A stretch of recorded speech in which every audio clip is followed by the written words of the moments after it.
Welcome to Based in Fact, a true crime podcast. I'm your host, Lisa O'Brien. Kyle is traveling today, so Rick Mullenax of the Burn After Reading podcast is sitting in as a guest co host. This is episode 8, State of Texas versus James Garfield Broadnax, part 1.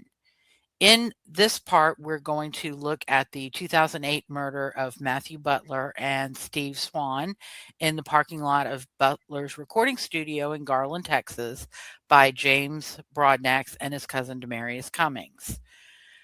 Shortly after his arrest, Broadnax, in interviews with local media, confessed to shooting and killing Stephen and Matthew. In part 1, we're going to talk about the case against Broadnax and his trial, direct appeal, and state and federal post-conviction claims. And welcome back, Rick. Thank you so much for joining me. Well, Lisa, thank you for having me. I got big shoes to fill as a co host, but I'm happy to do it. Well, thank you. All right, well, let's go ahead and get started.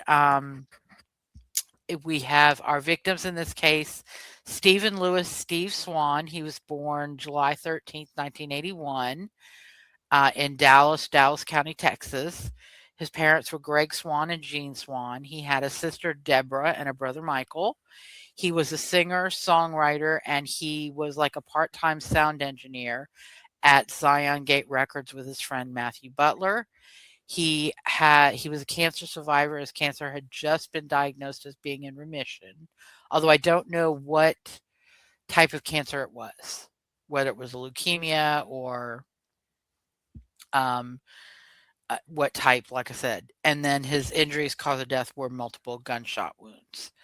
Matthew Garrett Butler Sr. was born November 3rd, 1979, and I couldn't find out where that was, but I'm still looking. His parents were Michael Butler and Teresa Butler.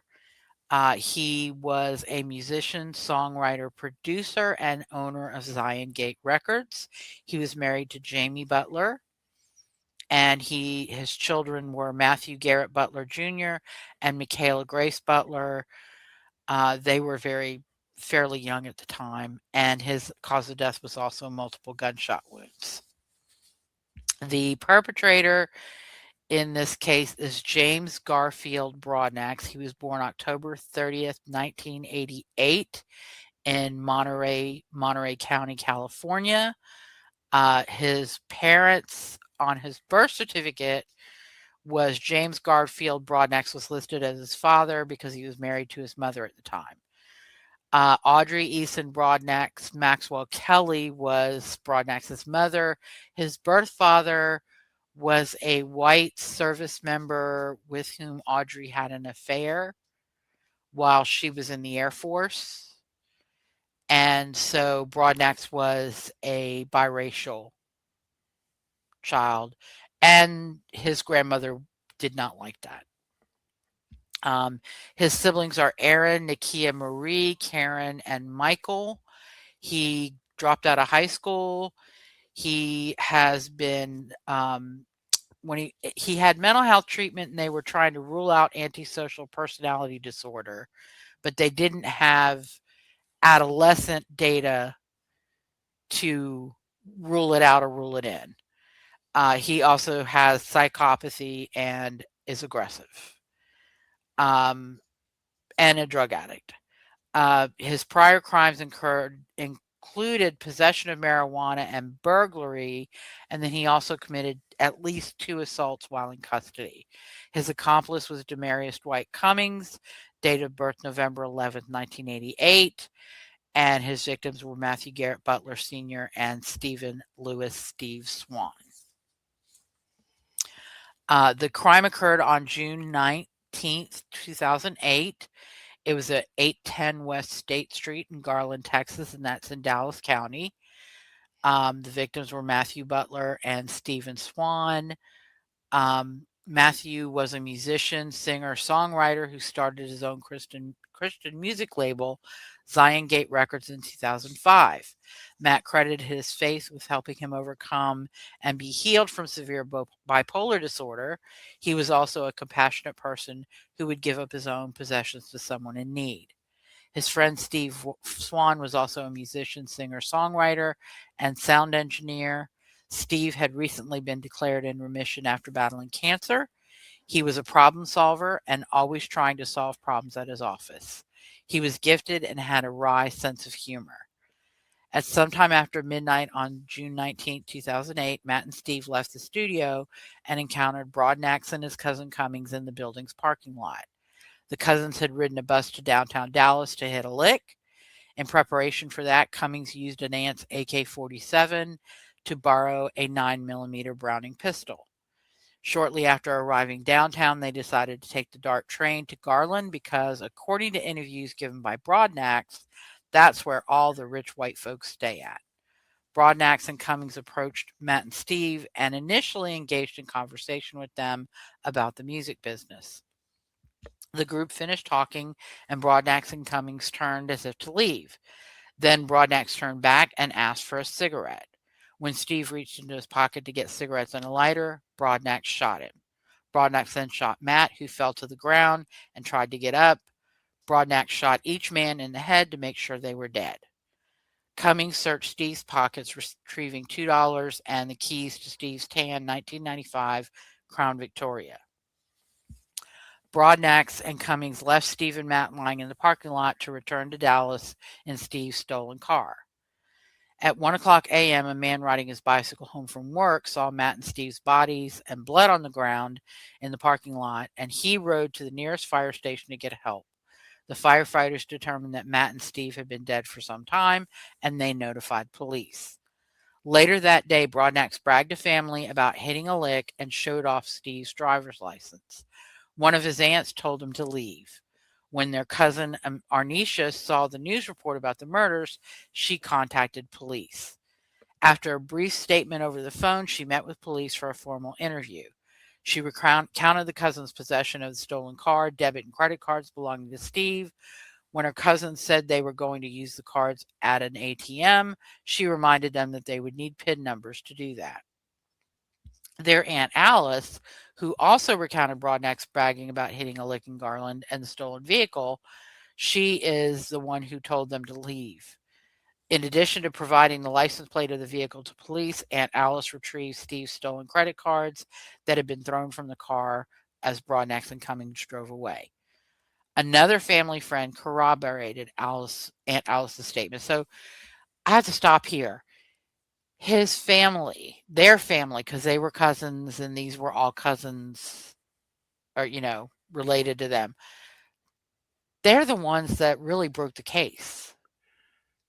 And it's not very bright to brag about a crime you've committed. No, but, well, I think they were bragging about it, thinking that their family had the same mindset they had. I see. Thinking that they would be impressed. And they were disgusted and they did the right thing. And I really, the fact that they did the right thing is just, a big deal for me. Well, it is. I mean, because that's a heavy thing to hold on to, Mhm. knowing what that they murdered. Well, they robbed and Broadnax murdered two people, and now hit a lick. I'm assuming that means uh, robbing someone for a large amount of money. Yes, that is it's a street term for robbing people. Okay. And we heard it in the Linda Carter case because that's what her accomplices thought they were doing was hitting a lick against drug dealers when they were actually going in to steal a baby Oh goodness. and kill the mother. So, but yeah, it's a gang term. It's a street term, a street slang term. So, all right. Before leaving the apartment complex, Broadnax and Cummings asked a man in the apartment complex to hold the gun used in the murders. They lied to the man and told him the gun was clean. After pawning a toolbox that belonged to Steve, they switched the license plates on the car and left Dallas for Texarkana, Texas. That night at around 8 p.m., Broadnax, who didn't have a license, was driving the car in a rough neighborhood in Texarkana. A routine check showed that the license plate on the car came back to a Cadillac, not a Ford, giving police probable cause for a traffic stop. There were three occupants in the vehicle and they each had warrants, so they were all arrested during that stop. Um, when the car came up stolen out of Garland, Texas, Texarkana PD contacted Garland PD, who issued arrest warrants for Broadnax, Cummings, and the third person in the vehicle at the time of the stop. The evidence found in the vehicle included two black hooded jackets, a mask, a pair of gloves, a white rag, two white towels with red stains, Broadnax's social security card and birth certificate, and two notebooks containing lyrics about robberies and murders. Cummings admitted to being involved in the robbery and murders and implicated Broadnax. The third suspect, Lonnie Harris, was questioned, confirmed to have been in Texarkana about 180 miles away on June 19th, so he was released. Cummings also brought police to John Calhoun, who had agreed to hold the gun used in the murders. Calhoun turned the gun over to police. On June 23rd, 2008, Calhoun advised police that the two men he'd seen on TV were the men who gave him the gun. So the murder weapon is clearly tied to Broadnax and Cummings. And we'll probably talk about that a little bit more in part two when we discuss the subsequent state post-conviction claims made by Broadnax. Now I have a question. Mm-hmm. The two notebooks with lyrics about robbing and murdering, was Yeah. that something that Broadnax wrote or Cummings or Yeah. both? Broadnax considered himself a rapper, Okay.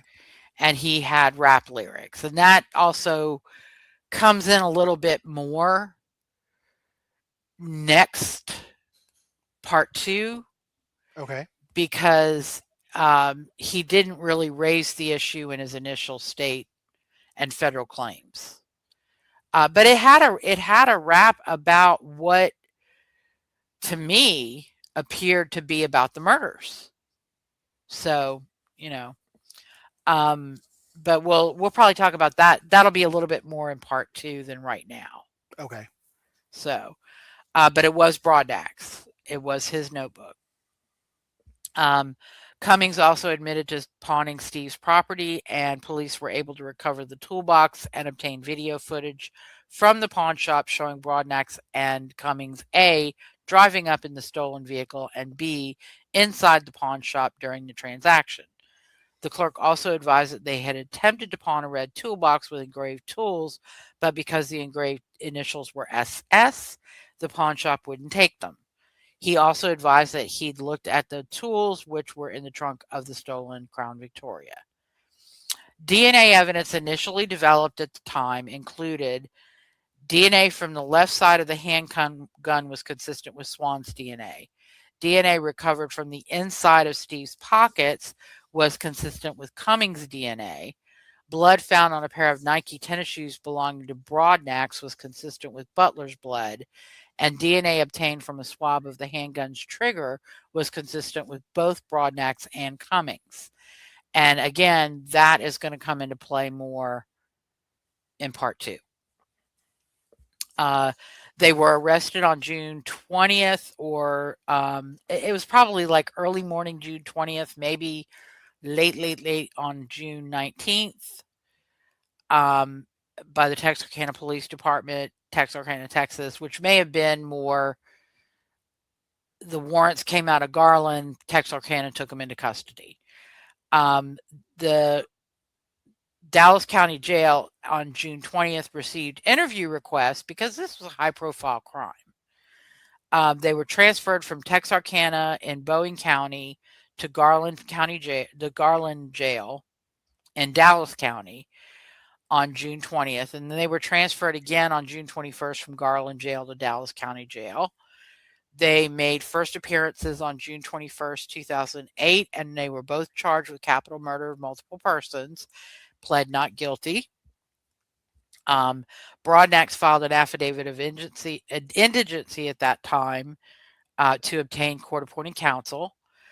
Broadnax and Cummings each consented to be interviewed by media who had requested interviews. So on the 23rd, Broadnax was interviewed by Channel 11, Stephen Antonio Pickett, Channel 5, Ellen Goldberg, and Channel 4, Sean Rabb. And I think there was a fourth channel, Channel 8, that I missed. Cummings was also interviewed by Channel 5 and Channel 4. And in his interviews, he expressed remorse for the murders, denied killing either of the victims, but admitted that he intended to rob the victims and admitted that he contributed to their deaths. Cummings also admitted that he told Broadnax he might have to pop them a few times.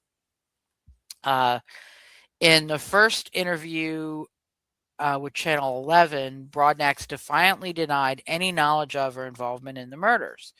After Pickett read Broadnax's information from the affidavit included in his arrest warrant, however, Broadnax's entire demeanor changed radically. Broadnax confessed that he and his cousin Cummings had traveled to downtown Dallas looking to hit a lick, decided to take a train to downtown Garland instead, and search for a victim to rob. And they were so inept at this that it was like midnight. The trains had stopped running, the buses had stopped running, and they were stuck in Garland. And they hadn't robbed anybody yet.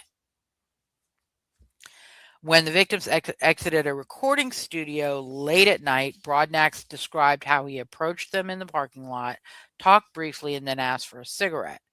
Broadnax then described how, when one of the victims reached to get a cigarette, Broadnax shot the first victim, then shot the driver of the vehicle. And this is this the order of shooting in some. It was Steve Swan's car, so he would have been the driver. So in some of his claims, he reversed Matthew and Stephen.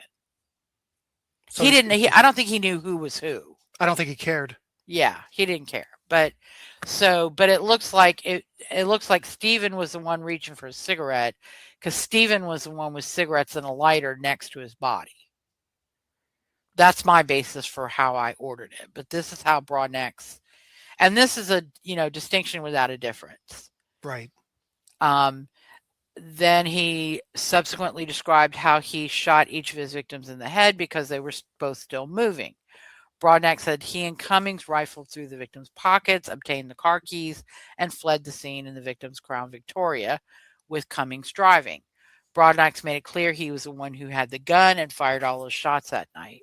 While Broadnax claimed at one point during his interview with Pickett that he blanked out during the shooting, his highly detailed account of exactly how he approached and shot both of his victims and his detailed accounts of exactly how they each responded to the shots belie any assertion that Broadnax was unaware or not otherwise in full control of his actions.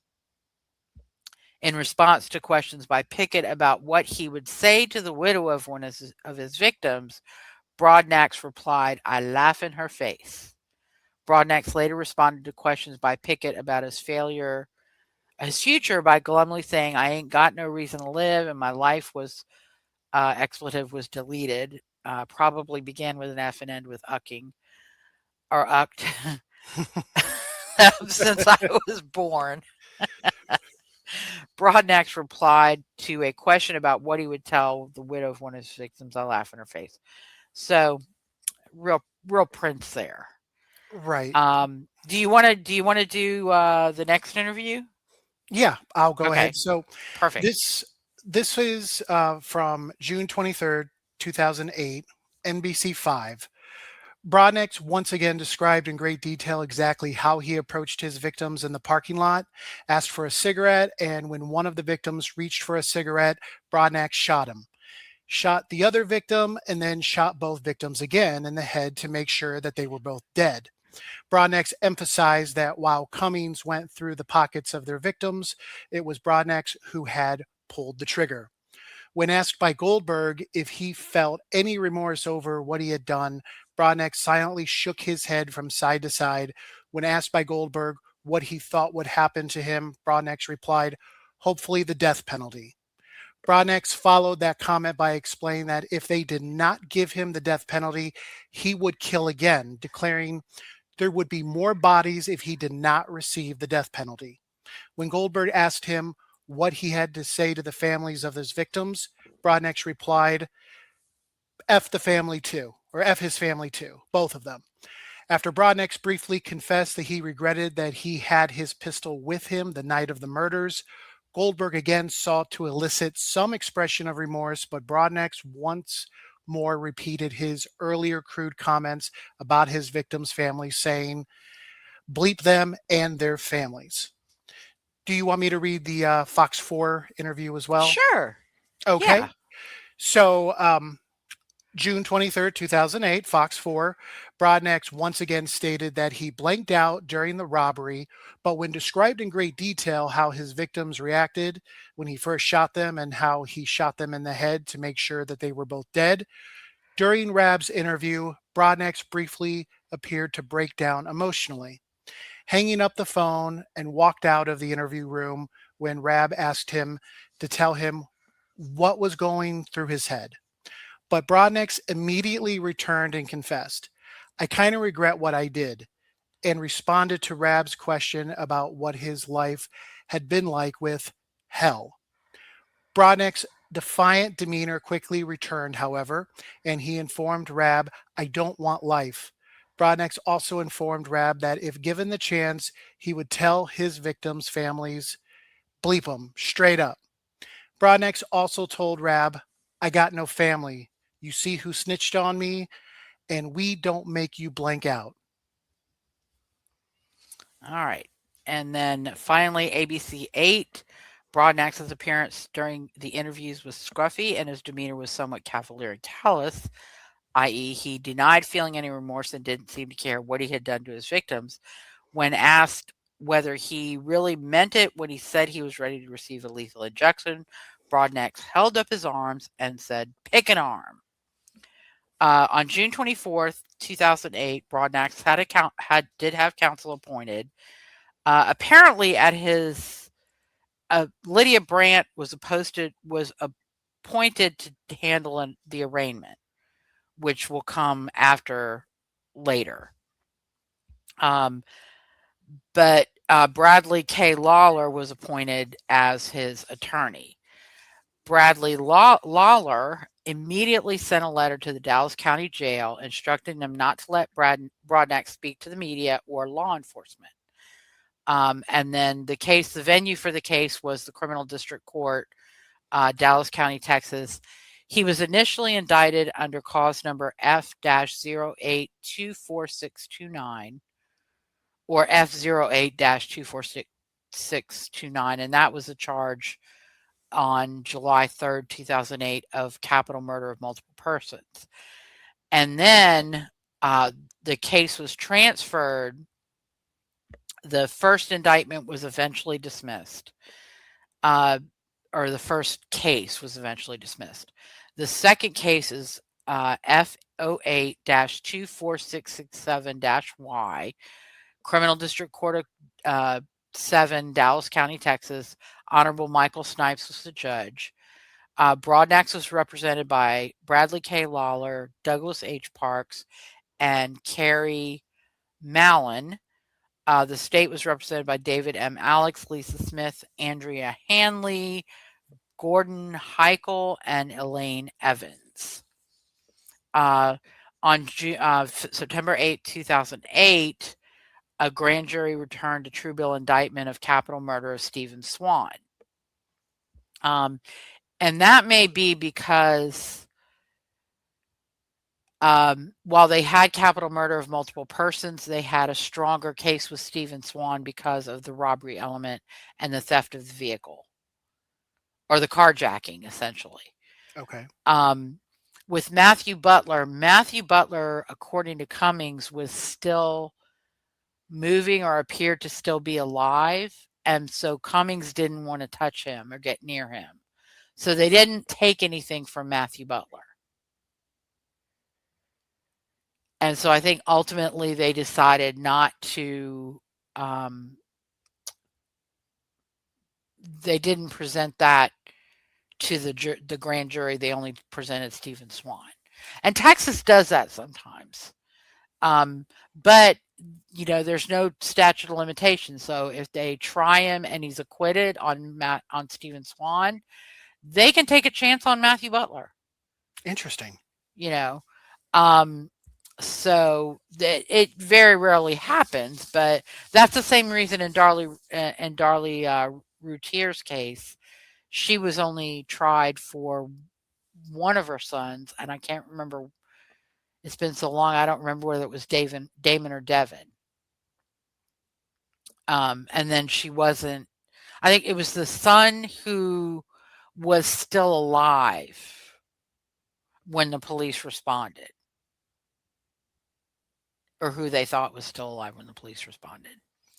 Which again, it's been so long since I've looked at that case, I don't remember whether it was Damon or Devin. Um, so he made a second first appearance on 9/23/2008, and he pled not guilty, and his bond was at $1 million. On April 7th, 2009, the court issued an order for hearing on the questionnaire and scripts for the large jury panel, and this is interesting. And it may have been done this way in Rodney Reed.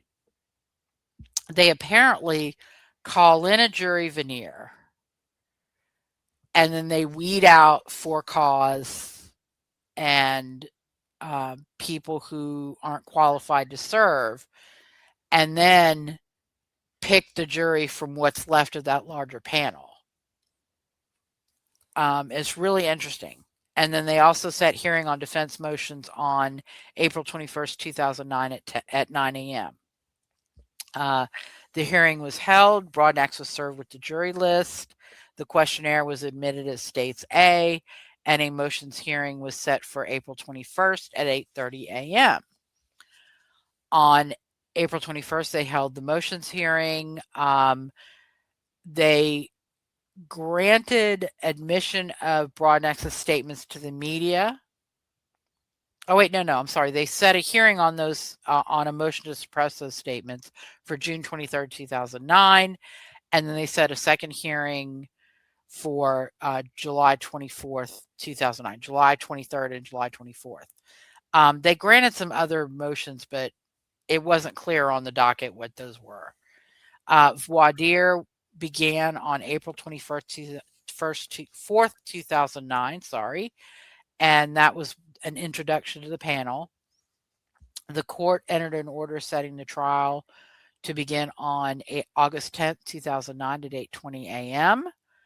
On May 18th, they held another hearing, and voir dire was set to begin on May 26th, 2009. Voir dire was held on May 26th to June 3rd with the for cause hearings. And then on June 1st, an order was entered setting a hearing on Broadnax's motions to suppress. And they swore in Steve Pickett, Troy Larkin as witnesses, and Ellen Goldberg and Rebecca Lopez and Sean Rabb were all sworn as witnesses, but they didn't end up testifying until much later, which we'll get into. So voir dire was held over several weeks in June. They had the cause challenge hearings. Jurors were qualified. They did peremptory strikes. They did the Batson challenges. And then they did additional peremptory strikes, which were denied. The hearing was held on July 24th regarding the motion to suppress. They had issued subpoenas to the media witnesses, and the media witnesses filed writs of mandamus with the Fifth Court of Appeals for Dallas. And I'm not going to go through each of those. Sean Rabb filed his, and so the testimony at the hearing had to be stayed. So nobody appeared at the hearing. On July 31st, the court officially denied mandamus in each of the cases. And so then the hearing went forward on the Batson challenges on July 30th. And on August 4th, the motion to suppress media interviews was denied. I think they ended up, the hearings went forward on August 4th for, yeah, that was the motion to suppress. Sorry. I'm getting confused. Happens to all of us. And then August 6th, they held a hearing on the objections to evidence made by the defense, which were overruled, except as to States 52, and a decision on punishment exhibits was going to be held in advance. And these were, objections to photographs and to various evidence. Um, and then on August 10th, 2009, the trial opens. And in Texas, they opened the trial with a plea, guilty or not guilty. The trial was held, again, counsel for the state were Andrea Hanley, Gordon Heichel, and Elaine Evans. Counsel for Broadnax were Bradley Lawler, Douglas Parks, and Carrie Mallon. The guilt innocence phase was held from August 10th, 2009 to August 11th, 2009. Not a whole lot of evidence needed to be admitted because the media interviews were spoke for themselves. Pretty damning. On August 11th, the verdict of the jury was unanimous: capital murder, guilty. Punishment phase was held from August 12th to August 20th. The jury sentence was entered on August 20th. They answered yes to special issue number 1, future dangerousness, and mitigation special issue 2, no. The mitigation did not outweigh special issue number 1, and so they sentenced him to death. And Broadnax immediately filed a notice of appeal. The appeal went to the Texas Court of Criminal Appeals because it's a death penalty case. The docket number was docket AP-76,207. Broadnax was represented by John G. Tatum. Amy Sue Mello Murphy was counsel for the state. A second notice of appeal was filed on September 14th, 2009, or received. The trial court notice was received on September 14th. Counsel was appointed on September 14th. The reporter's record was lodged on September 16th, 2010. The appellant's brief was filed February 9th, 2011. Broadnax raised issues related to jury selection, alleging Broadnax Batson violations in use of peremptory challenges to strike 6 black veneer members and 1 Hispanic veneer member that Broadnax had alleged a challenge for cause to a juror regarding mitigation special issues or ability to define mitigation or cite mitigating factors. And he challenged that juror for cause, and his challenge was denied. He made a constitutional challenge to the jury. As constituted, he claimed it was biased or prejudiced, which deprived him of a fair trial in violation of the U.S. Constitution and Article 1, Section 10 of the Texas Constitution. Then he raised trial issues regarding expert witnesses on diminished capacity. The trial court erred in denying a request to present expert testimony on the subject of his diminished capacity at the time of the offense. Basically claimed he was on marijuana and PCP. The numerous interviews he granted to television news reporters should not have been admitted during the state's case in chief. These reporters were de facto agents of the state, and as such were required to properly Mirandize him in compliance with the U.S. Constitution and Texas Code of Criminal Procedure. He raised a trial court error regarding photographs of items seized from his cell during a search, photographs of the prison that were admitted during, I think, the punishment phase, crime scene photographs that the trial court erred in allowing the state to introduce various photographs of the autopsies and crime scene, including 29 photographs challenged by defense counsel and the admission of 12 color photographs. He challenged the sufficiency of the evidence to support his conviction claiming the state failed to prove the nexus between the victim's murders and the accompanying robbery as required to prove capital murder. Uh, he raised an errors regarding the admission of gang affiliation testimony because Broadnax used gang terminology, gang symbols. He drew gang symbols. He used gang hand signals, and but and his brother's a member of the gangster disciples, but they should not have allowed a gang expert to testify at the trial about his gang or potential gang membership. And his family tried to say he wasn't in the gang; he just wanted to be. So, um, then he alleged that insufficiency of the evidence to prove future dangerousness.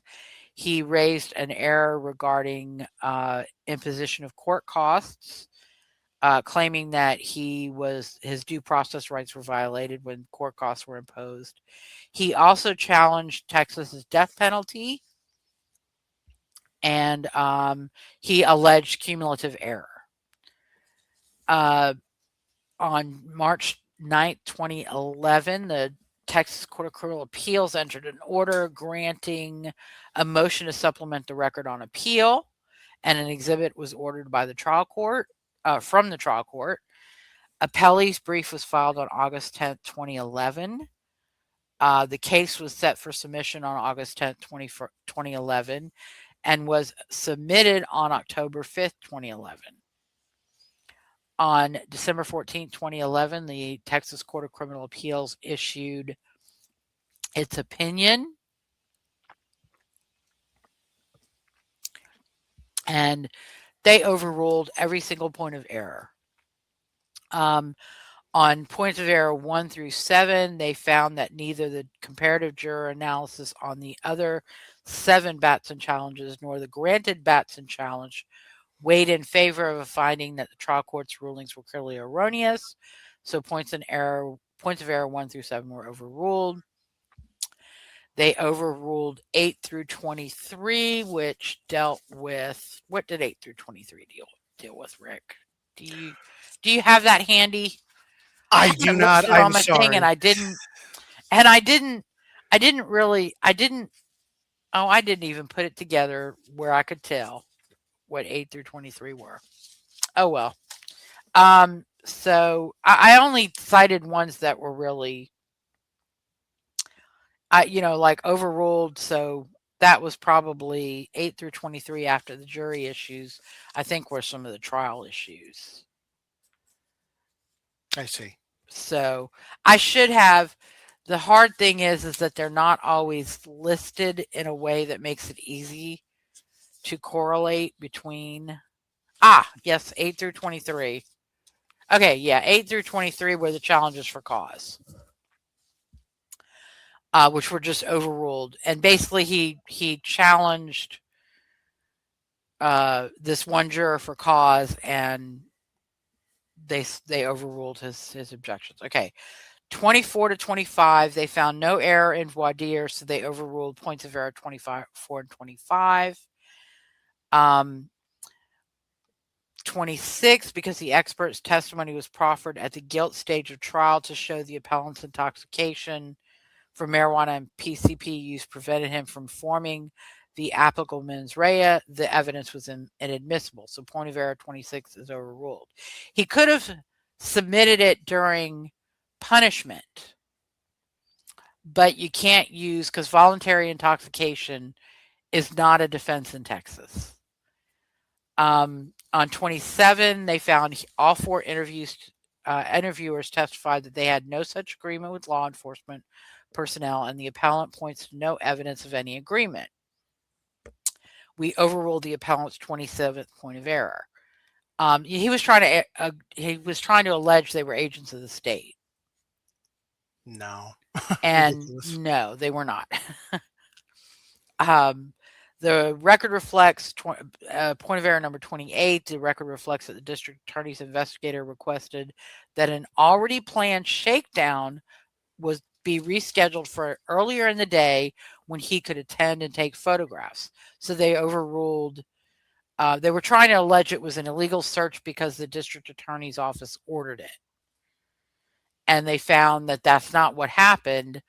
You don't have a right of privacy in jail. No. And they can come in whenever they want, and you don't have to do anything wrong. They can come in whenever they want, and they can search your cell. The only privacy that you have is when you're talking to your attorney.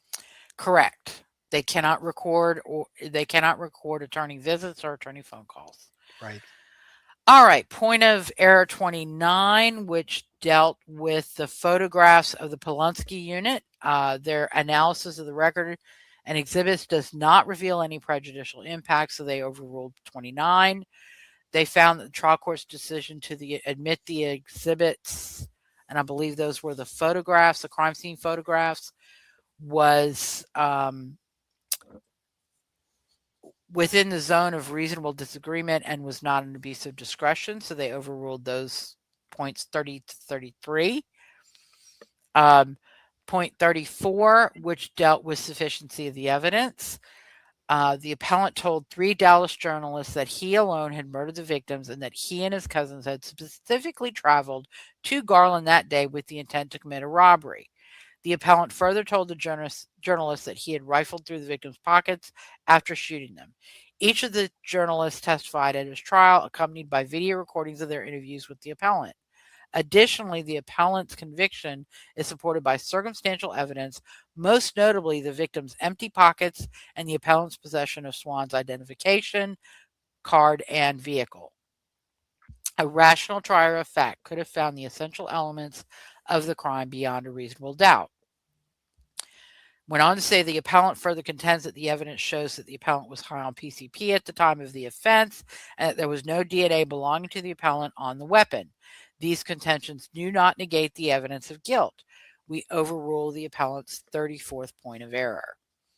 35 and 36, which dealt with the gang affiliation testimony, were overruled. 37 was regarding sufficiency of the evidence as to future dangerousness. The court held that sometimes sufficient evidence of future dangerousness can be inferred from the offense itself. Here, the appellant confessed to murdering 2 defenseless men in order to steal their car so he could return home. The appellant described to reporters how he shot each man a second time after their initial wounds failed to kill them immediately. Then, when the appellant was sure the victims had expired, he rifled through their pockets. The probability of appellant's future dangerousness also can be inferred from evidence showing a lack of remorse. In the same television interviews discussed above, the appellant coldly and calmly walked reporters through the murders. When asked if he had anything to say to the victim's family, the appellant responded, "Fuck 'em." To the specific question by the interview, "Do you have any remorse?" "None whatsoever." The appellant only shook his head. Finally, in one of the interviews, the appellant discussed the probability that he would commit criminal acts of violence that would constitute a continuing threat to society. Why don't you take Broadnax and I'll take the reporter? Okay. What do you think is going to happen to you now? Whatever they throw at me. Hopefully the death penalty. Hopefully? Yeah, because they give me life, I'm gonna kill somebody else. Straight up. I'm telling you right now, I can't do no MF in life. I'm gonna go crazy. So you want the death penalty? They better pick one, holding up each arm. Or you're gonna have to have some more bodies. Oh, in here you're going to kill someone? Nah, whichever penitentiary they send me to, they better put me on death row. Tell you just like I'm gonna tell a judge. The court went on to say we hold that the state presented sufficient evidence to support the jury's finding that the appellant posed a future danger to society. The appellant's 37th point of error is overruled. 38 and 39, which dealt with the imposition of court costs, the court held that garnishment of inmate trust funds are not criminal in nature, and this court has no jurisdiction to consider such arguments. The appellant has not persuaded us otherwise, so those were overruled. Number 40 was the Texas death penalty, and I'm not going to go through this one. They've never found the Texas death penalty to be 40 and then 41 through 56. They declined the appellant's invitation to review our prior decisions on these issues, so they overruled 40 through 56. And that's a lot of points of error. Yeah, and I mean, to me, it's just so straightforward. One, you have Broadnax family and Cummings too, their cousins, families, aunts, stating what they heard. You then have Cummings state what happened. You have Broadnax who confirms that, and then of course the evidence with the DNA, and then of course what was found in the vehicle, and all of those things. To me, it's very straightforward. Hmm. Yep. So, all right. I'm just trying to get myself situated. Just dropped something, but that's okay.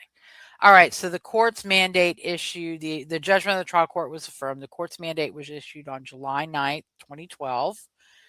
Broadnax did file a writ to the U.S. Supreme Court under docket number 11-9294 on March 9th, 2012.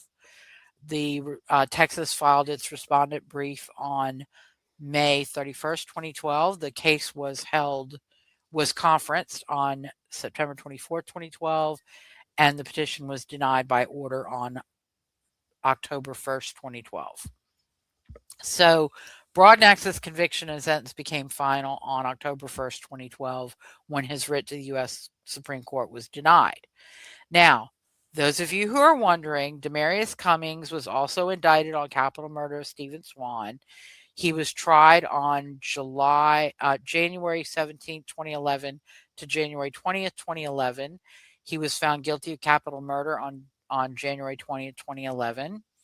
He was sentenced on January 20th, 2011 to life without parole, concurrent with a prior sentence that he had for another case. Um, it appears that the state did not seek the death penalty for Cummings, and I believe that was probably because he had said in the interviews he didn't shoot the victims. Broadnax did, so it was very clear who shot the victims. But also, he expressed remorse in his interview. Mm. He filed a notice of appeal on January 20th, 2011. It went to the Court of Appeals, 5th District of Texas at Dallas, and that was docket number 05-11-00149CR. An opinion was issued on October 31st, 2012 by Justices Mosley, Fillmore, and Myers. It was authored by Justice Myers. Demarius Dwight Cummings appeals his conviction for capital murder. After the jury found appellant guilty, the trial court sentenced him to life imprisonment without parole. Appellant brings one issue on appeal, contending the evidence is insufficient to prove he had the intent to commit murder. We affirm the trial court's judgment. And I'm not going to go into. I don't know capital murder. I don't think that, and I don't think in Texas that intent is an element for them for murder. I see. I'll have to look at that a little bit more close, and I'll look at that more closely in the capital murder statute to see if an element is intent. And well, if we go on like one of the news interviews that he did, where he told um, his the other murderer to pop. You might have to pop him a few times. Isn't that a form of instruction? Yeah, and that could also be intent. Hmm. If you go to a robbery and you have a gun and you say you're going to have to shoot somebody, somebody could die. Yeah, and for some reason, Broadnax's name just completely slipped my mind, even though we've been talking about it for the past hour.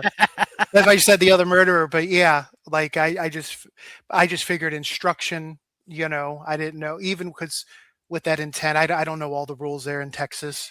Yeah, and it varies from state to state. In some states, intent is an element for a first degree or a capital or a a murder.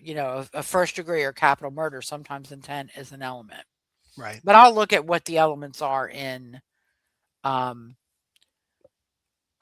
in Texas, and I also will go into maybe explaining why the court found that intent was proven or it was sufficient or whatever. I just didn't when I was doing this, it was like midnight. This particular section of the notes on a weeknight. Certificate of compliance was entered or filed on November 15th, 2012. And that's just proof that they mailed a copy of the opinion and judgment and a letter advising Cummings of his right to file a pro se petition for discretionary review uh, with the Court of Criminal Appeals, which was not done. The mandate issued on November 13th, 2013, and January 13th, 2013, and the conviction became final on that date because he didn't file a petition for discretionary review and he didn't file a writ to the U.S. Supreme Court. So now we move to Broadnax's state post conviction.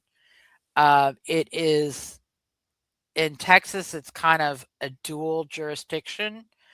You file in the trial court, but you also are in the Court of Criminal Appeals. Um, and because the Court of Criminal Appeals decides whether you're going to have a hearing or whether it's going to be on the pleadings. Broadnax was represented by Lydia M.V. Brandt. It was the docket number was WR08-24667-YA. Same judge, Michael Snipes. And then at Texas Court of Criminal Appeal, the docket was WR-81573-01. Broadnax represented by Lydia Brandt. The state was represented by Craig Watkins, the Dallas County Criminal District Attorney, Amy Murphy, Joanna Kubalak, and Lisa Smith. Broadnax's counsel on August 17, 2011, filed a motion for a 90-day extension of time to file their application. On December 20th, 2011, they filed the application for writ of habeas corpus. The grounds raised were denial of procedural right to counsel, due process, and equal protection regarding the media interviews.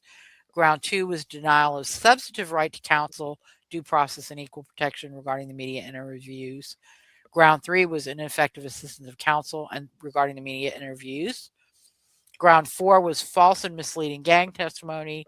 Ground 5, free speech and gang evidence. Ground 6, ineffective assistance of counsel and gang evidence.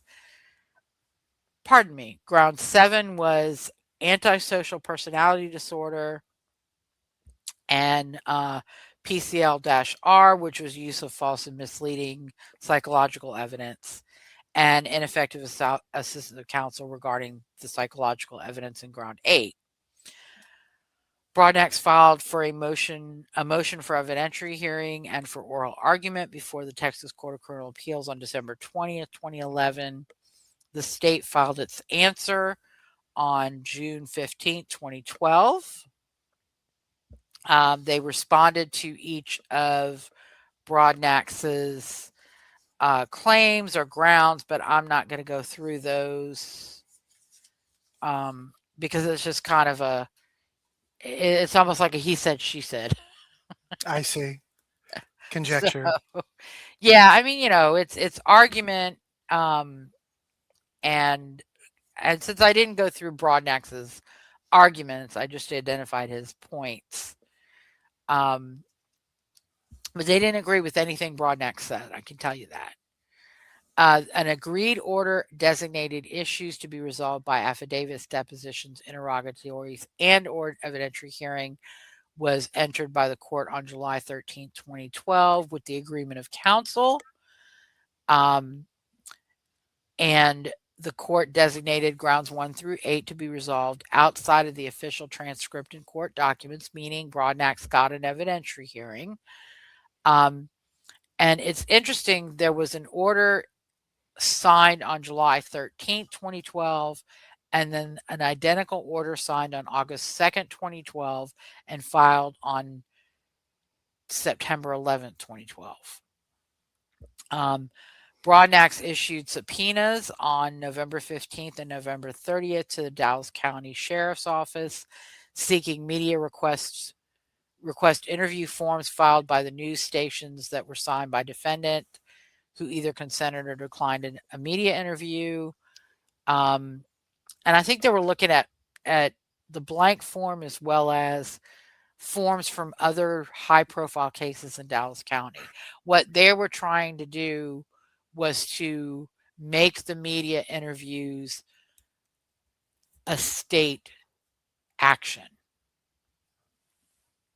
Like Interesting. they won't talk to police, but the state, the sheriff's office gets them to talk to the media, I see.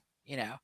And then they also the Dallas County Attorney's Office, Dallas County Sheriff's Office, and Dallas Police Department, they were seeking all correspondence from law enforcement agencies to any media outlet or any correspondence from the media to law enforcement regarding Broadnax coming and 6 other high-profile Dallas County cases. The state filed a motion to quash the subpoena on December 4th, 2012, because they asserted law enforcement privilege because it was a pending criminal case, that they were opposing counsel in the case, and so it was improper to try to subpoena them to produce documents or appear for a deposition. They didn't comply with Article 39.14 regarding non-party witnesses. They didn't show good cause. The issues were not material to the case. They were seeking work product. They didn't, also under Chapter 24, they didn't make a statement of materiality, and there was no actual materiality in what they were seeking. They also alleged the attorney-client privilege.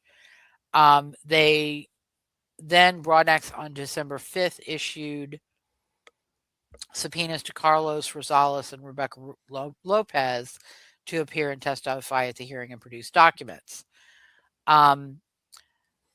There was a motion for court-ordered discovery and or court-ordered Brady material from the Dallas DA for continuance of the evidentiary hearing filed by Broadnax on December 6, 2012. Basically, they wanted the media to produce employees of channels 4, 5, 8, and 11 who had direct contact with law enforcement and by which the media initially learned of the criminal offense conduct of Broadnax and Garland, Broadnax's arrest in Texarkana, Broadnax's transfer to Garland, and Broadnax's transfer to Dallas County. They wanted to depose multiple criminal defendants regarding media contact, including Cummings, Franklin Davis, Licho Escamilla, Justin Jones, Chloe Menninger, Willie L. Palmer, Charles Payne, Gary Wayne Pettigrew, and Robert Sparks. I've never heard of any of those names, by the way. They also wanted the state to act under its Brady obligations, or the court to find that the state had Brady obligation.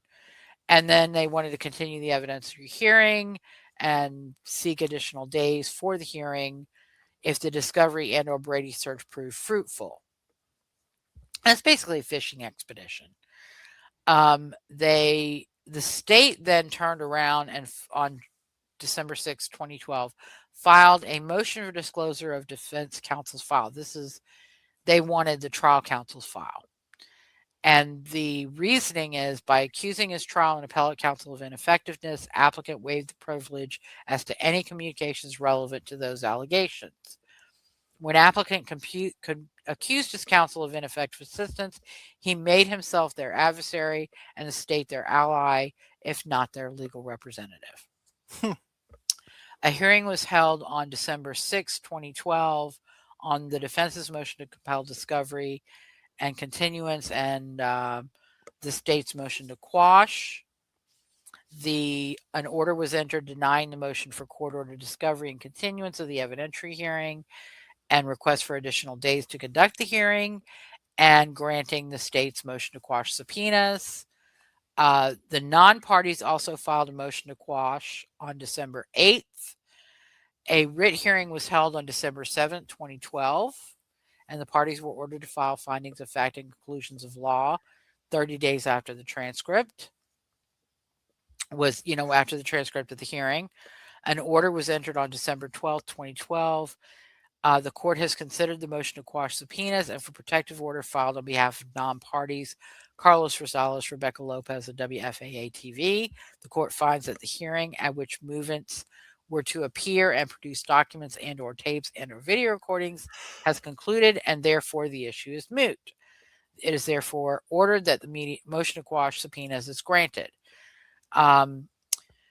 Broadnax's attorney filed a motion to reconsider on December 18th, 2012, and the full title was Motion to Reconsider and Rescind the 12/12/2012 Order to Reopen the Evidentiary Hearing and to compel Rosales Lopez and WFAA TV to testify and produce documents.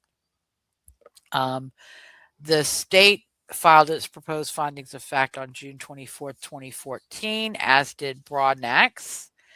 On September 17th, 2014, the court entered its findings of fact and conclusions of law. And would you mind taking this? My voice is getting a little Sure. tired.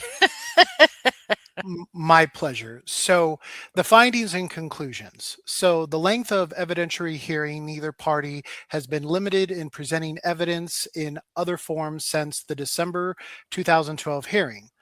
See state's filing of additional exhibit filed October 4th, 2013. Applicant's motion to reconsider and rescind the December 12th, 2012 order to reopen the evidentiary hearing and to compel Rosales. Am I saying that right? What is that again? Yes. Rosales, Lopez. Rosales Lopez. Yeah. And then FAA-TV to testify and produce documents. That was filed December 18th, 2012. Grounds 1 and 2.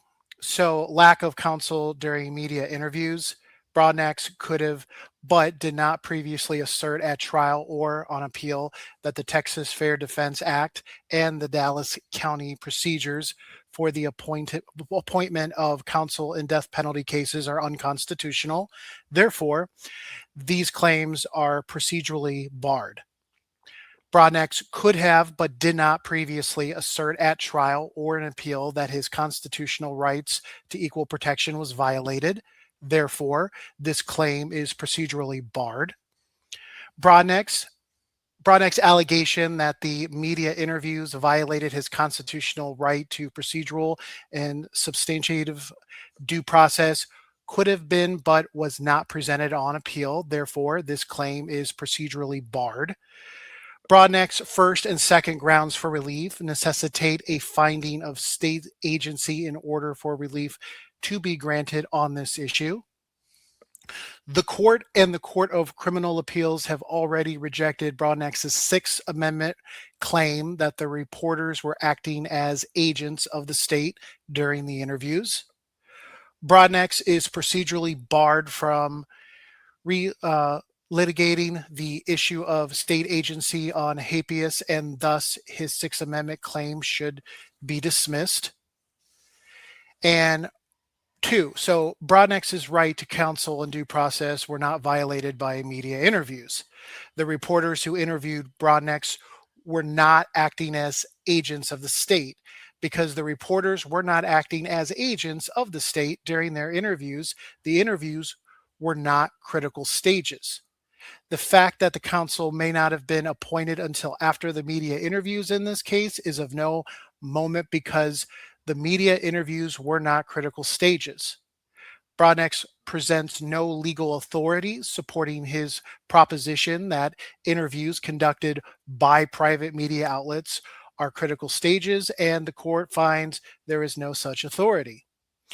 Broadnax fails to establish by a preponderance of the evidence that his Sixth Amendment right to counsel or his due process rights were violated.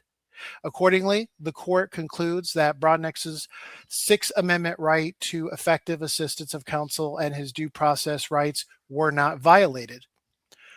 Broadnax's Equal protection rights were not violated by media interviews. Broadnax and Cummings were not treated differently. Each was arraigned, permitted to invoke their rights to counsel, and received counsel within 3 days of their request. As constitutionally required, the appointment of counsel for both occurred within a reasonable amount of time from their request for counsel. Broadnax's attorney was appointed and notified of his appointment the morning after Cummings' attorney was appointed. At this point, Broadnax had already given the complaint of media interviews. The delay was not the product of discriminatory intent. However, the court notified Broadnax's counsel of his appointment at the earliest opportunity after receiving notification of Broadnax's arraignment and invocation of his right to counsel. Broadnax fails to prove by a preponderance of the evidence a violation of his constitutional right to equal protection. The court concludes that Broadnax's right to equal protection was not violated. Broadnax's claim alleging a violation of Texas Code of Criminal Procedure 1.051, delay in appointment of his trial counsel.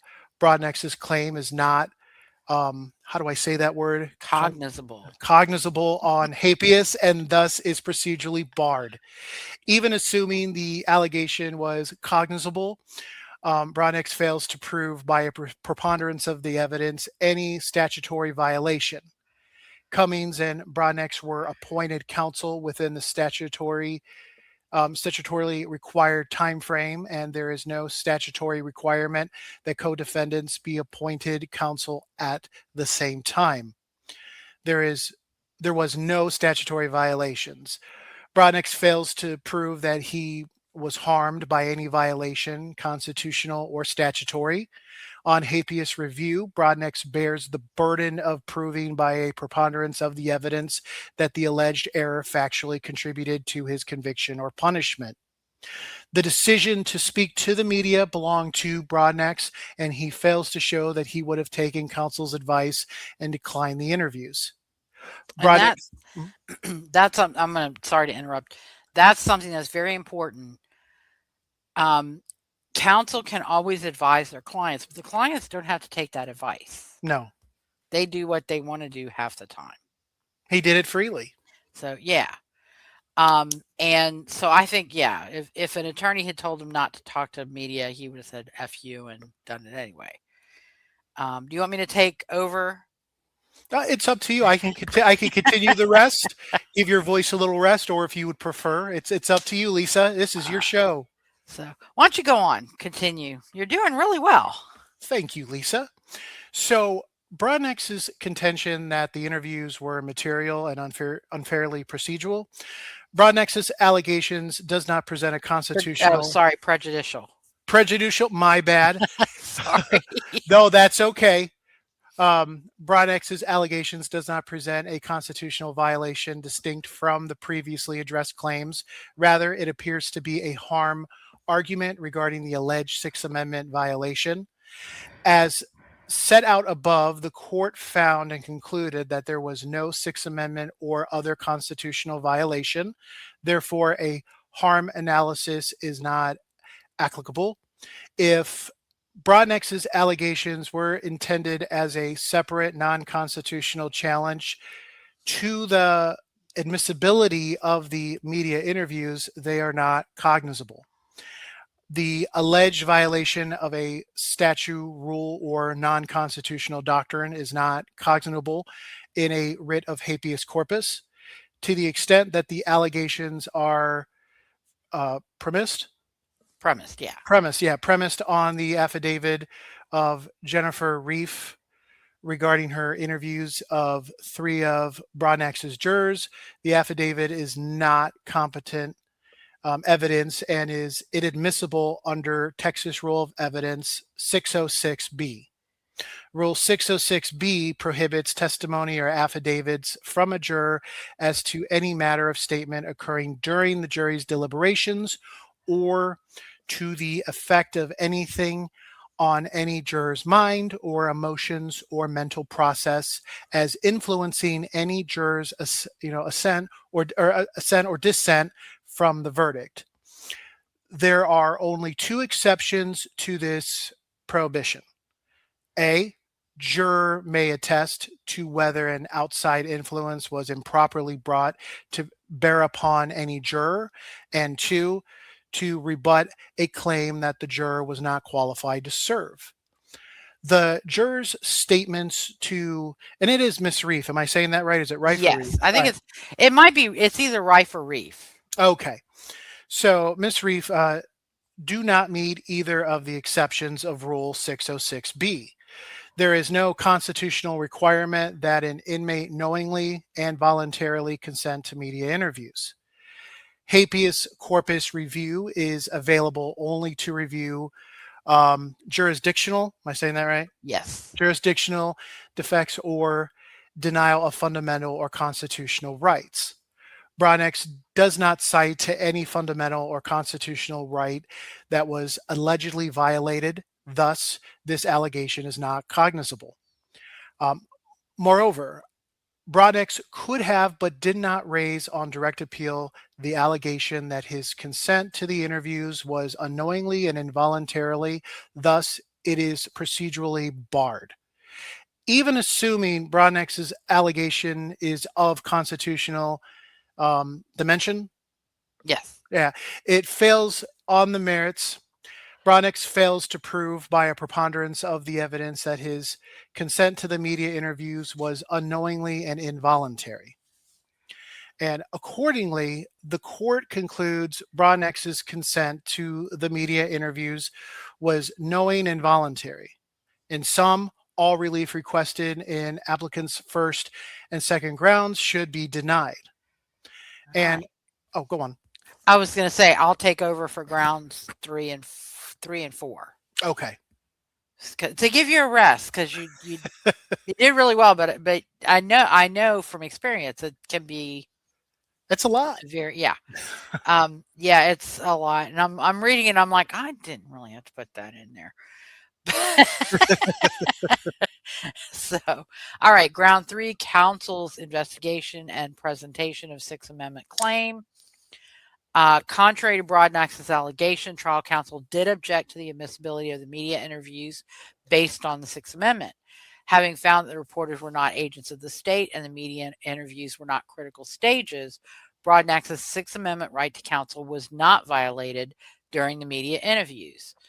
The testimony of Catherine Bernhard, Brooke Busby, and William E. Cairo Johnson at the evidentiary hearing did not establish that there is state action in media interviews, that the Texas Fair Defense Act was unconstitutional, that the defense's representation in the case fell below an objective standard of reasonableness, and that there is a reasonable probability that but for counsel's unprofessional errors, the resulting proceeding would have been different. Brad Lawler has been an attorney for 35 years and a criminal defense attorney since 1982. Doug Parks was licensed to practice law in 1970 and has been active in criminal defense since 1972. 1982 is when Lawler started. Parks has focused on criminal defense work since the late 1970s. He is the criminal defense lawyer member of the committee for the first administrative district that approves the application of other lawyers to be on the list of lawyers who can be appointed as first and second chair counsel in capital cases. So, he's not a slouch. No, experience. The court finds that based on their extensive experience, trial counsel made a sound and reasonable strategic decision regarding which legal arguments to raise and pursue in challenging the admissibility of media interviews. Their strategy to exclude the media interviews of Broadnax was to show that they were a product of state action. Parks would not have made a challenge to the Texas Fair Defense Act because the trial court had already decided that there was no state action. Without state action, such a challenge could not succeed. Lawler chose not to challenge the constitutionality of the Fair Defense Act because their primary position was that the sheriff's department was active in facilitating the interviews. defense counsel did, in fact, object to the admission of the media interviews on 6th and 14th Amendment grounds. Broadnax was booked into the Dallas County Jail in the early morning hours of 6/21, 2008. He appeared before Judge Jonathan Vickery approximately 3 hours after his book-in and requested the appointment of an attorney. Sharon Johnson, court coordinator for Criminal District Court Number 7, contacted Lawler on June 24, 2008, at the start of the business day regarding his appointment. Shortly thereafter, Lawler typed a letter to the Dallas County Sheriff's Department stating that Broadnax was not to be interviewed by media or law enforcement. This was standard practice for Lawler in handling his high-profile cases.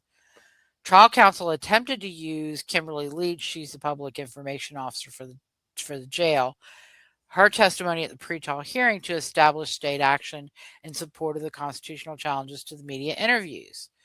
The defense team attempted to establish state action by showing that Dallas County Sheriff's Office facilitated the interviews, that sheriff's deputies were present during the interviews, and that Broadnax had refused to speak with law enforcement but was willing to speak with the media.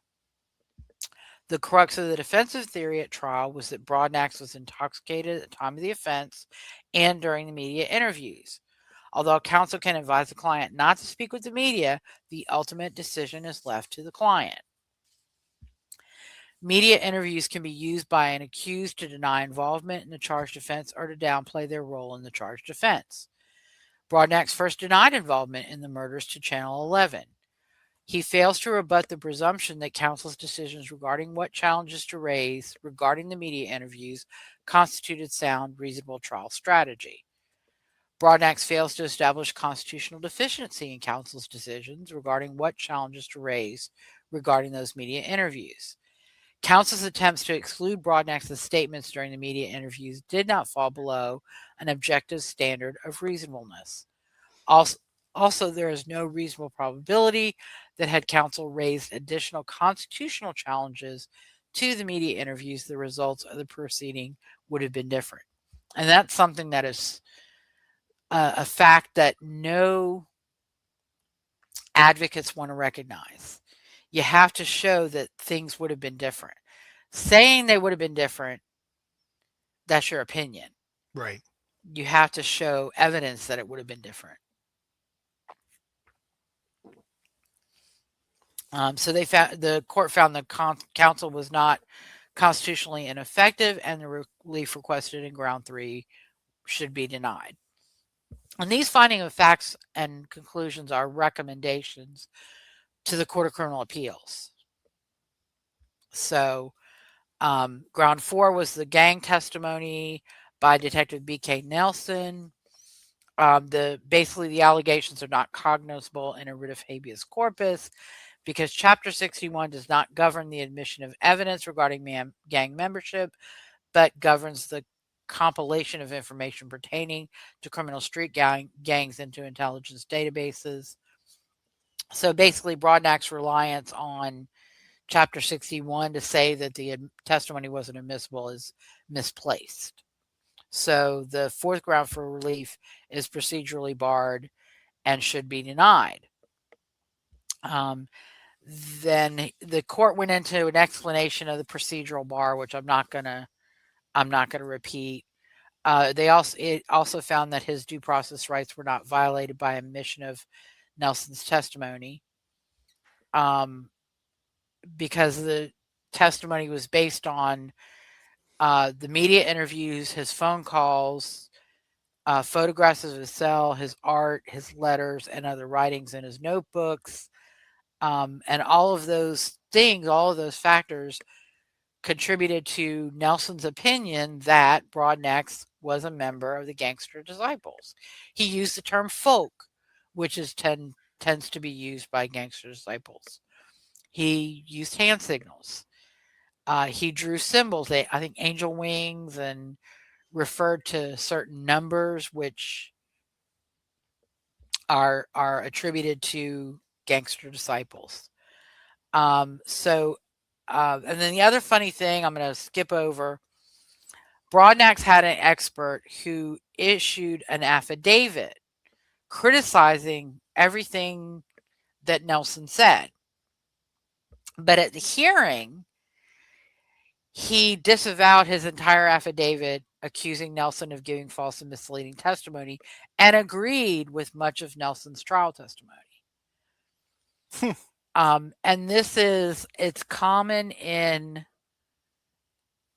these post conviction claims. They give an expert an affidavit that says what they want it to say. And usually the expert maybe doesn't go over it as carefully as they should.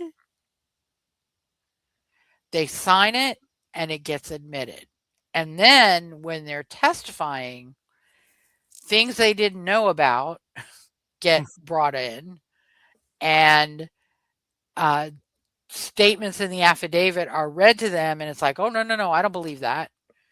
Um, so, these defense experts need to really, you need to read your affidavit when you get it, and you need to stand your ground if things are not accurate or correct or are simply not opinions you can support. That is. And I see it all the time. I've seen it in civil cases where we prepare an affidavit, and I've sent it to an expert, and he's come back with handwritten changes. He's like, I can't say that. I wouldn't say that way, and that sounds more like your attorney speaking for me rather than me speaking. I've had experts send me back their own version of an affidavit that basically is their words, not ours. And those are stronger in reality than an affidavit prepared by an attorney. You would just think you would want to do your due diligence for that, to help strengthen your case. That's Yeah. that's crazy. Yeah. So the court found that Stewart's affidavit was not credible or reliable evidence, that Broadnax had not shown any part of Nelson's testimony was false or misleading. It found Nelson was a credible witness and that his testimony was true and accurate, not false and misleading in any respect. The court concluded that Broadnax's due process rights were not violated by the state's use of Nelson's testimony, and that even assuming it was implicated, the Eighth Amendment's prescription against cruel and unusual punishment was not violated by the use of Nelson's testimony. So the fourth ground should be denied. Ground 5, Broadnax's writings. Broadnax was not on trial for the ideas expressed in his writings and artwork. He was on trial for murder.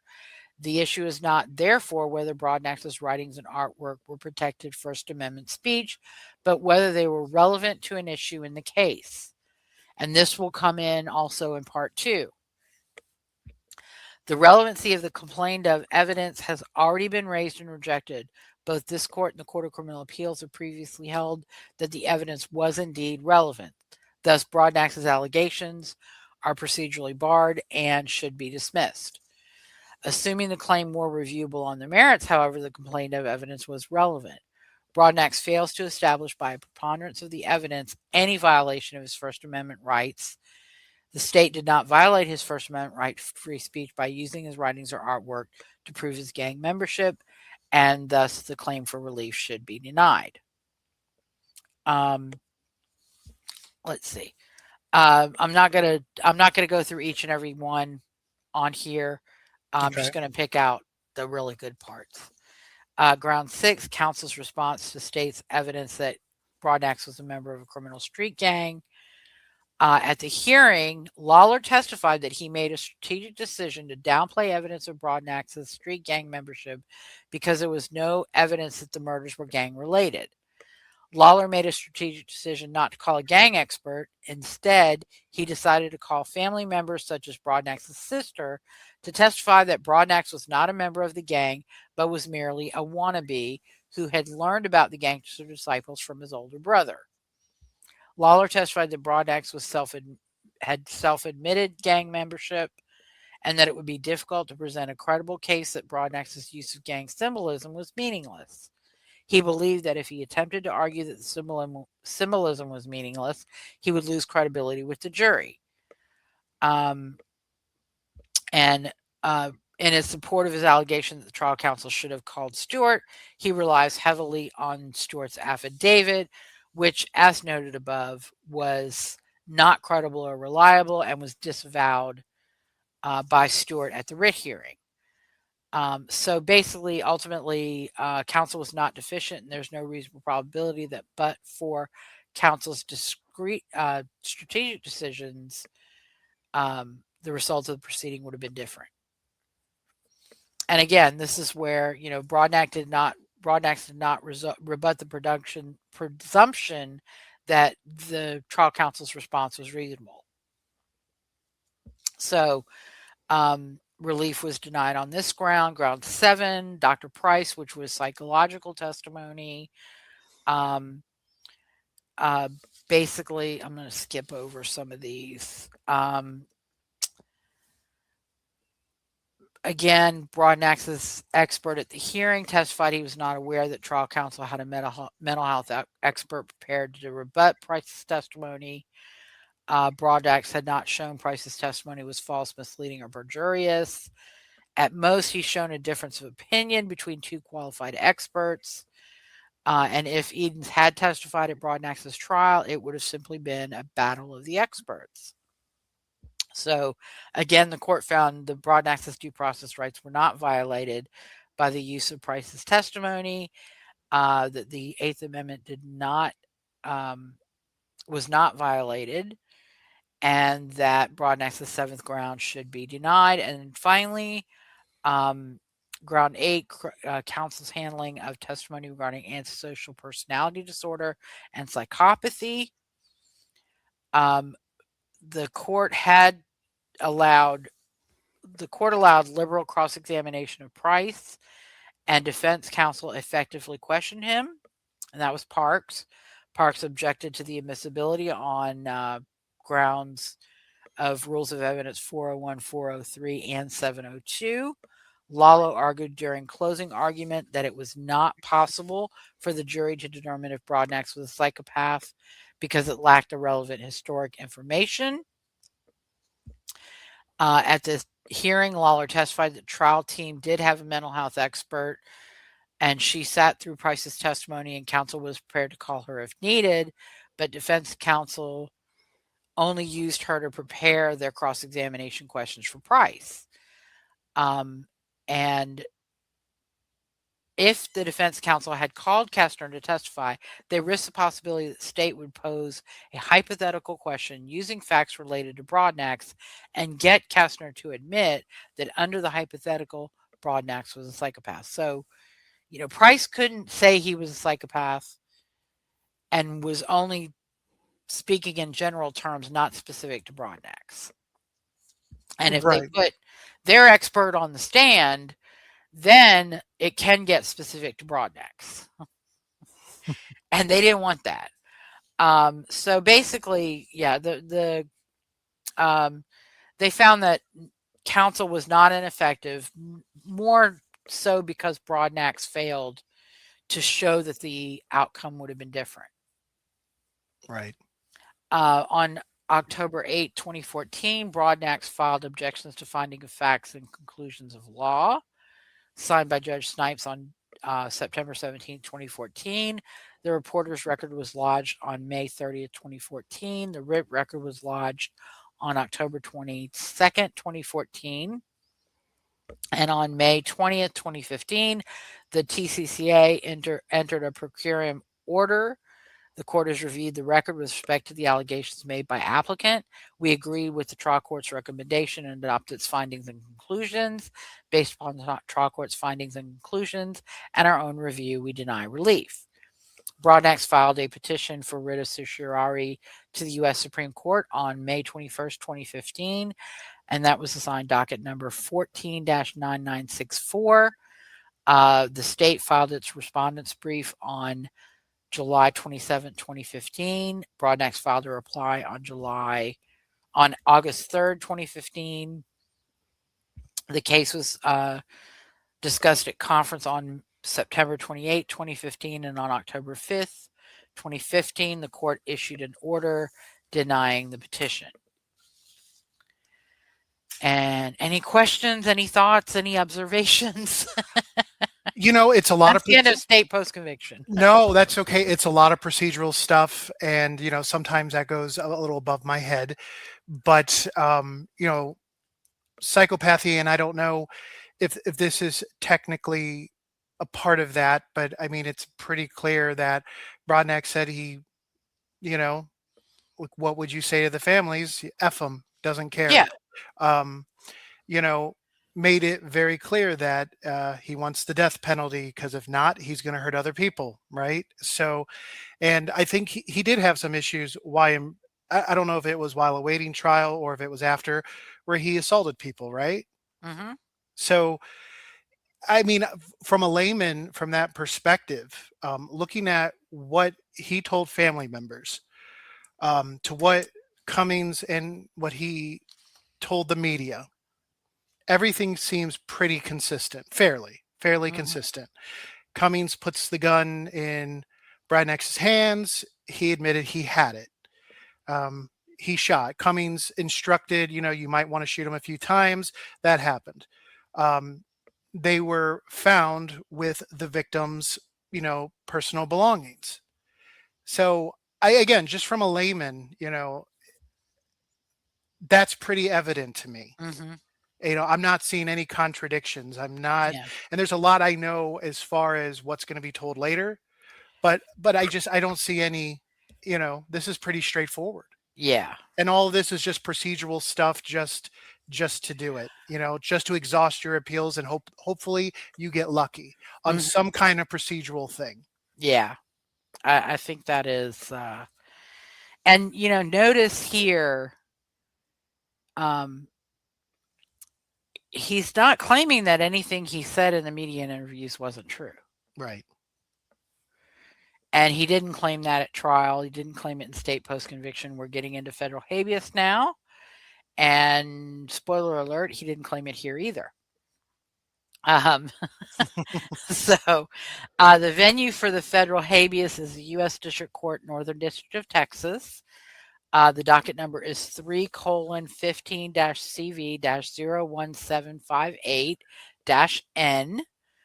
The judge was the Honorable David C. Godby. The magistrate was Paul D. Stickney, and he was terminated in February 23rd, 2016. He made some initial procedural decisions, Hmm. but as to the ultimate decision on the writ of habeas corpus, he did not take part in that. Uh, in some districts, the magistrate actually does everything and does a report and recommendation, and then the judge issues an order either agreeing with that report and recommendation or disputing it and issuing his own order. But in this particular case, that's not how it was done. Um, the and it may be because it wasn't sent back to the trial court for hearings or anything of that the state court for hearings or anything like that. It was solely on the record. Okay. Um, Broadnax was represented by Camille Knight by appointment of the U.S. District Court.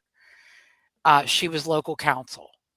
Stephen Herzog, Livia Fine, Adam Mandelsberg, Daniel LaFell, and Jordana Haviv were outside counsel. I believe they were pro bono counsel, and they were practicing pro hac vice before the court. Um, and in part two, I'll put more information about where they were from and what entities they practiced from. Um, I just there was so much material that I was hoping to get through in single part, and that didn't work out. Um, then, of course, the state was represented by Ken Paxton, who's the Attorney General of Texas, Jeffrey C. Mateer, Adrian McFarland, Edward L. Marshall, and George A. Dehemicourt. Um, on May 21st, 2015, Lydia Brandt filed a motion to withdraw an appointment of conflict-free counsel in federal court. An order denying uh, motion and appointing local counsel was filed on February 22nd, 2016, and that was when Camille Knight was appointed. A notice of petition for writ of habeas corpus was filed on May 8th, 2016, or maybe the petition was filed on May 8th, and then it was amended on November 18th, 2016. On May 19th, 2016, an order was entered that basically Broadnax had obtained the assistance of multiple qualified pro bono counsel who have filed a petition for writ of habeas corpus, and so his motion to appoint counsel was denied as moot. Then an administrative record was filed, 6 volumes, between June 8th and June 29th, June 28th and June 29th. Then the first amended petition and appendix were filed on November 18th, 2016. Now, I'm going to kind of try and skim through these. Broadnax alleged that his constitutional rights were violated prior to trial through media interviews while in state custody. And he basically claimed that his right against protection against self-incrimination was denied his constitutional protection against self-incrimination when he was compelled to provide interviews to media outlets while in state custody.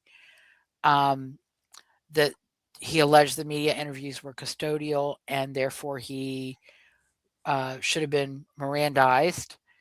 That he didn't waive his Miranda rights at or before the uncounseled media interviews, and that 2254 did not pose a bar to his properly exhausted claim, and he was denied his constitutional protection against self-incrimination.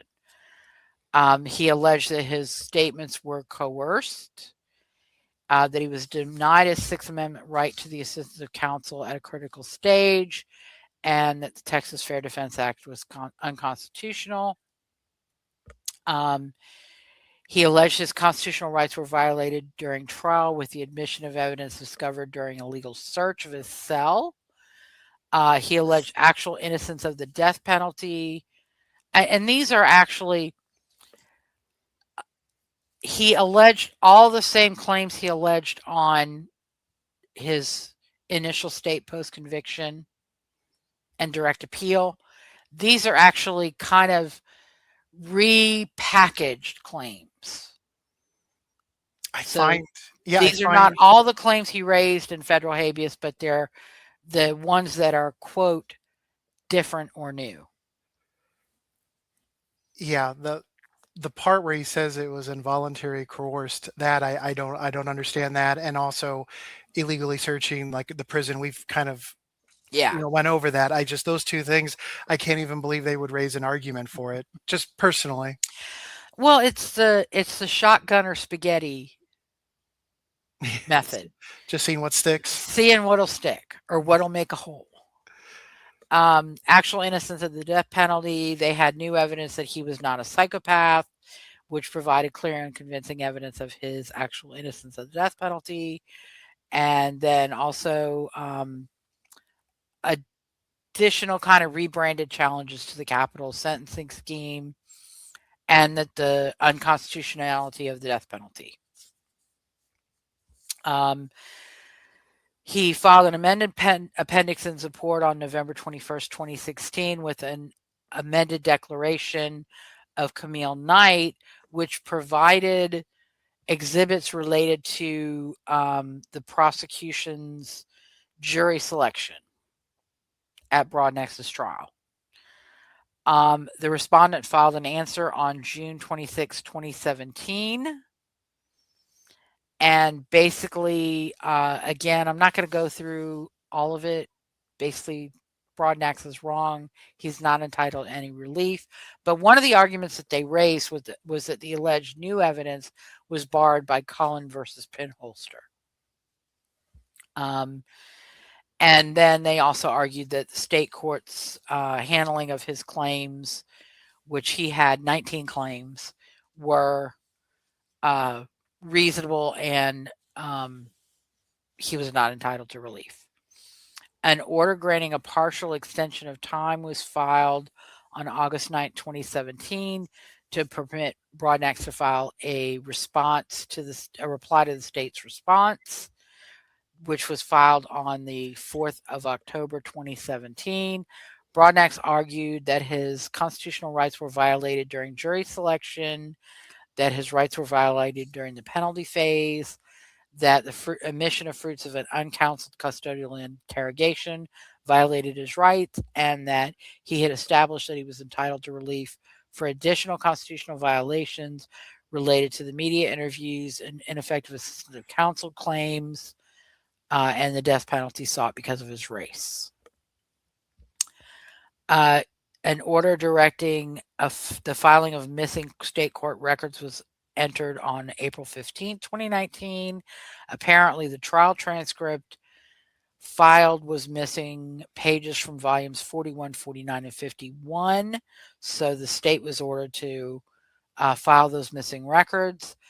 The state filed a response on May 14th, 2019, which said that an electronic copies filed with the court did have complete transcripts, that there was an issue with the paper transcripts at the Court of Criminal Appeals, and that was, why the paper transcripts were incomplete. And that, I think, stemmed from the preparation of the transcripts. A notice was filed by Broadnax on July 8, 2019, advising the court of the U.S. Supreme Court's decision in Flowers versus Mississippi. And that is where they reversed or vacated the conviction of Curtis Flowers for murders committed in Mississippi that he had been tried for like 4 times or 5 times. Because they found a pattern of the prosecution discriminatory conduct during jury selection. I see. So what I'm really gathering from all of this, as you go over this, it's not even the presumption of innocence. It just seems like they're arguing technicality and legality. Am I getting that right? Yes. Yeah. Although he is trying to argue an actual innocence of the death penalty claim, based on alleged new evidence that he's not a psychopath. But psychopath or not, that, if it's even that one of seems those like a things. technicality. Yeah. Even that in itself, because it's like it is. You're not saying you didn't do it. It just seems that, well, I'm not a psychopath, hence, okay, the death penalty part of it I understand, but everything else just seems to be some kind of technicality issue or legality issue. Yeah. And so far it seems to be failing across the board, and rightfully so from what I can gather so far. And again, that his statements to the media were not true is not part of it. Mm-hmm.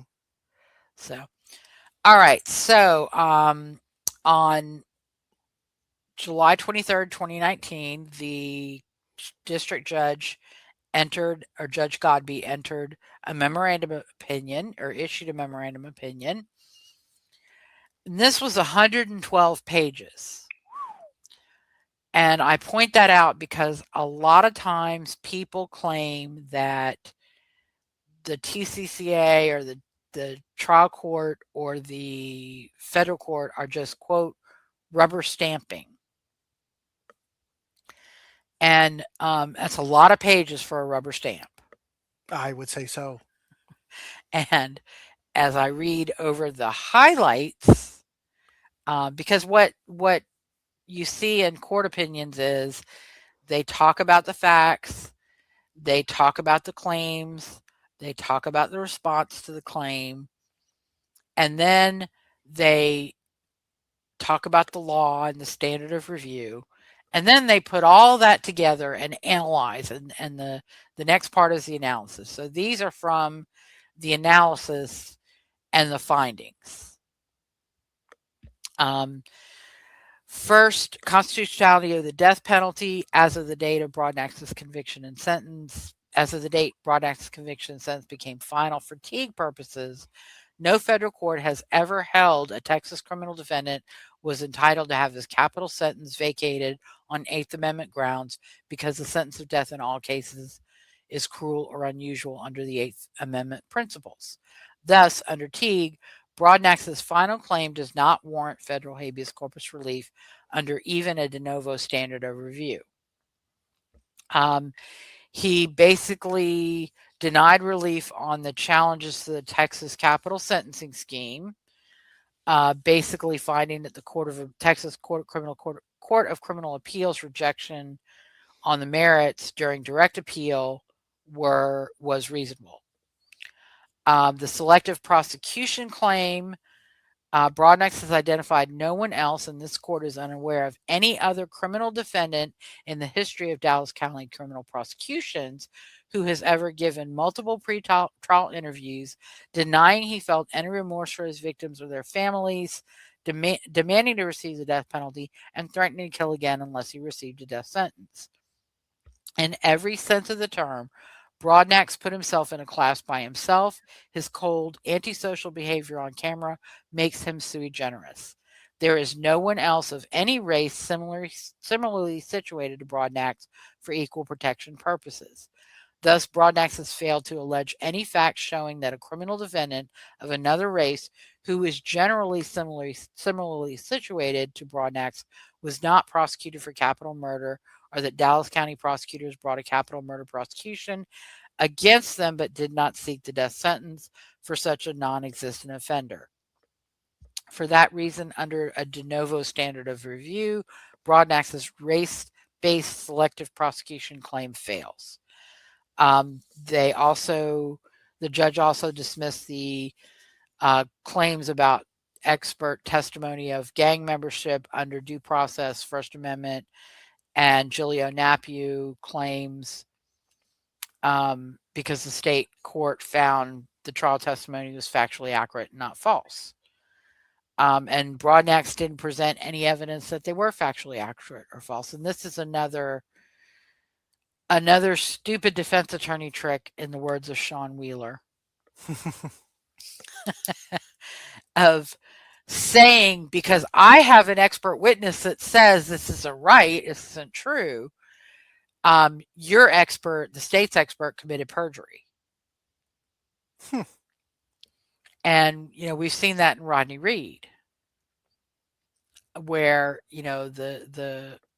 it's all, the state, or actually they try to say the state presented false evidence because an expert doesn't agree with the evidence they presented. And that doesn't work. They also dismissed the claims regarding the admission of Price's testimony regarding Broadnax's psychopathy, or whether Broadnax was a psychopath. The admission of the items in the jail cell search, they reviewed the entire record from Broadnax's capital murder trial, and the court concluded that any arguable error in the admission of the contents of the jail cell was harmless under the standards set forth in Brecht versus Abramson. The drawings and writings found in Broadnax's jail cell, which Officer Nelson linked to the gangster disciples, were duplicative of the numerous gangster disciple symbols, images, and rap lyrics found in the 2 spiral notebooks found among Broadnax's personal property in the trunk of Swan's vehicle at the time Broadnax was arrested, which were introduced into evidence in a pretrial hearing as state exhibits numbers 14 and 15, and at trial as exhibits 131-1 and 131 to J.32, or to 132. Thus, the photographs of the walls and contents of Broadnax's jail cell represented additional evidence in the prosecution's compelling mountain of evidence establishing Broadnax's fascination with the culture and symbols of a violent criminal street gang. Admission of the largely redundant photographs of items in Broadnax's jail cell, even if erroneous, did not have a substantial and injurious effect or influence in determining the jury's punishment phase verdict. It also rejected the claims regarding the defense's challenges for cause, the claims regarding the immediate interviews, um, and I'm not going to go through all of it, but basically found that the fact that reporters who interviewed Broadnax had to follow procedures established by the Dallas County Sheriff's Department to request and obtain their interviews with Broadnax does not establish that they submitted to the state's control in connection with those interviews or that they received a benefit in exchange for soliciting information from Broadnax, as those terms have been utilized in the context of Massia jurisprudence. To hold otherwise would transfer every media interview conducted with an individual under custodial detention into a custodial interrogation by a de facto state agent.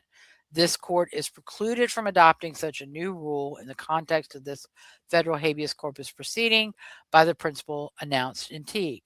Broadnax's complaint that he was not appointed counsel immediately upon his making a request for appointment of counsel and filing an affidavit of indigence likewise does not furnish a basis for federal habeas corpus relief. So it found that the Texas court's rejection of the claim was not unreasonable and not in violation of any constitutional um,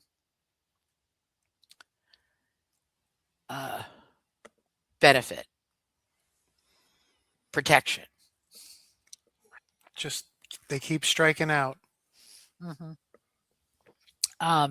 Also found the rejection of the Batson arguments by the Texas Court of Criminal Appeals was not unreasonable, contrary to, or involved in unreasonable application of clearly established federal law as defined by the Supreme Court of the United States, nor resulted in a decision that was based on an unreasonable determination of the facts in light of the evidence presented in his trial and direct appeal. So the Batson claims did not warrant relief. And we'll hear about those again too in part two.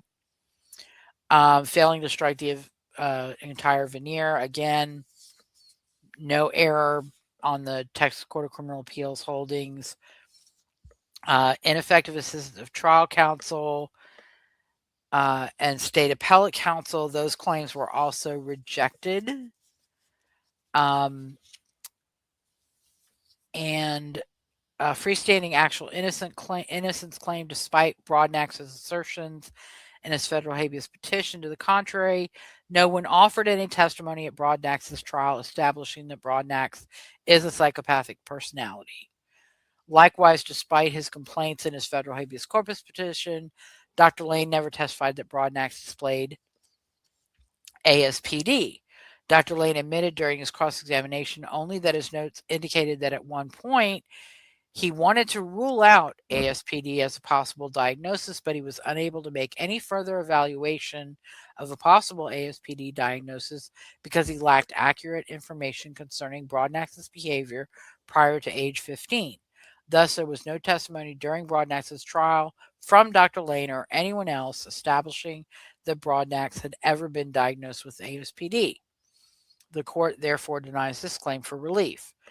The court also denied a request for an evidentiary hearing and denied a request for a certificate of appealability because reasonable minds could not disagree with the court's conclusions on any of Broadnax's claims. So relief was denied, his request for an evidentiary hearing denied, a certificate of appealability was denied, and any other pending motions were dismissed as moot. And then, in addition to the 112-page opinion or memorandum opinion, the court had from pages 112 to 155, so that's like 43 pages. Oh my goodness.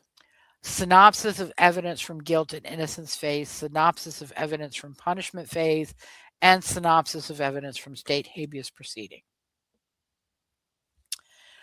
And on the same date, July 23rd, 2019, a final judgment was entered by separate memorandum opinion and order of this same date. The court has ordered that petitioner Broadnax's first amended petition for writ of habeas corpus is denied, and that Broadnax is also denied a certificate of appealability. It is therefore ordered that his petition is denied and this action is dismissed with prejudice, and that Broadnax is denied a certificate of appealability. All relief not expressly granted is denied, and this is a final judgment. Broadnax filed a notice of appeal on August 21st, 2019. The case went to the Fifth Circuit Court of Appeal.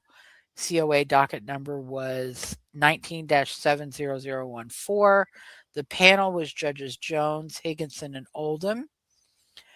Broadnax was again represented by Stephen Herzog, Camille Knight, Amaya Sita Ananth, and Kimberly Francis. Leffler and Haviv were terminated in September of 2018, I believe. Or they had previously been terminated in the district court. Matthew H. Frederick, who represented the state, he withdrew on May 11, 2021. Garrett M. Green, Cody Tyler Rotowski, Stephen M. Hoffman, Assistant AG, and Edward Larry Marshall represented the state. The record was filed on September 11, 2019. The court issued a letter advising Broadnax that a motion for COA and brief in support were required. Broadnax sent a letter on November 18, 2019, advising that certain counsel are representing him pro bono and he will not be seeking payment for legal services.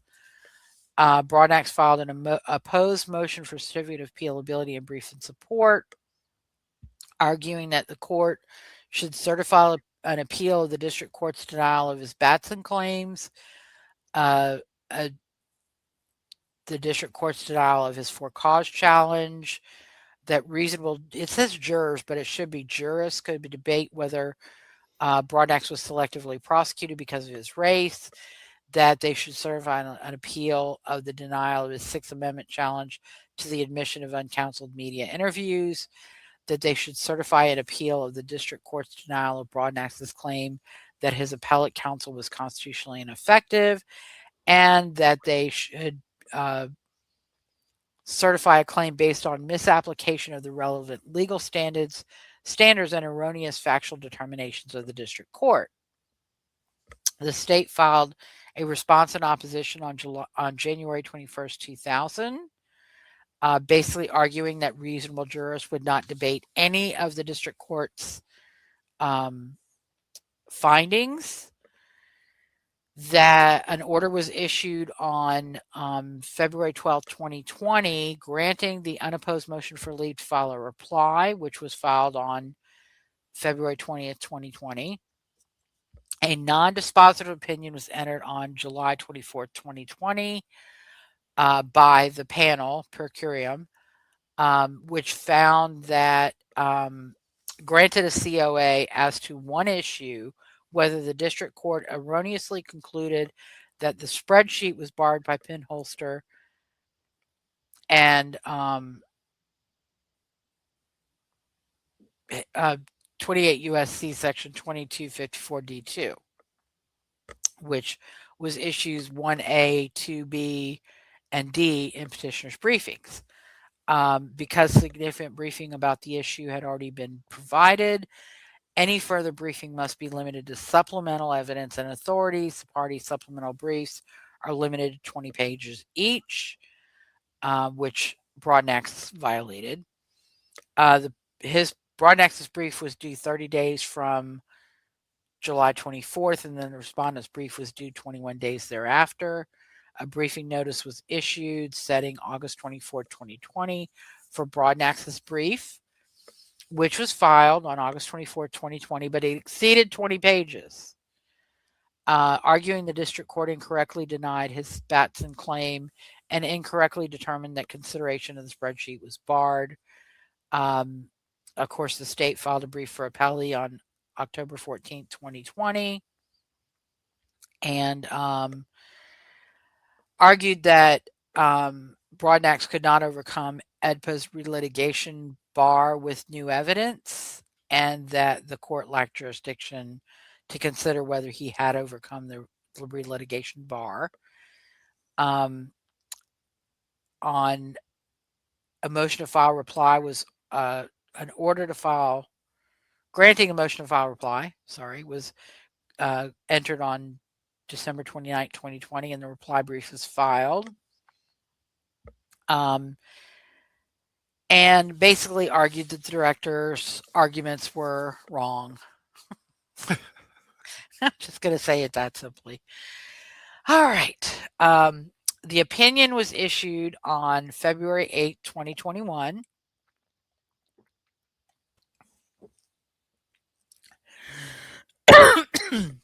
Excuse me. And let's see. Um, sorry. It's all right. Do you want to go? Do you want to take this one because my Yeah, throat is acting up again? sure. So we're at opinion for February 8th, 2021, Hmm. correct? Okay. So James Garfield Broadnax was convicted of capital murder and sentenced to death for robbing and fatally shooting two men. After exhausting his state remedies, Broadnax filed a federal habeas petition under 28 USC 2254, and the district court rejected his petition and denied a certificate of appealability, COA. Broadnax sought a COA under 28 USC 2253 C2 to appeal numerous issues. We granted a COA and received additional briefing on a single issue pertinent to his Bastin challenges to the jury's makeup, whether the district court erroneously concluded that the spreadsheet was barred by pinholster and 28 USC 2254 D2. I don't know if I'm saying all that correctly because I know there's a Yeah, little thing there, it's but Batson though. it's Batson. I am so Mhm. sorry, That's everyone. It okay. is Batson. But Broadnax versus Davis, 813F. Um, and what is that abbreviated? I, I, it's something to do with the appellate court, but I'm not quite sure what the it. It looks like it could be appendix. Appendix It's 1. not in the official reporter, but they have some things I see. that go into an ancillary reporter. I see. So then after that, the number is 166 fifth. Is that supposed to be circuit? Yeah, Circuit 2020 per curum. Am I saying that correctly? curium. Yeah. Curium, got it. Sorry, everybody, but No, we now affirm that the district court's refusal to consider newly discovered evidence relevant to Broadnax's Bastin. Am I saying that right? Bastin claim. Batson. Batson. Why am I saying it wrong? Batson. Batson. All right.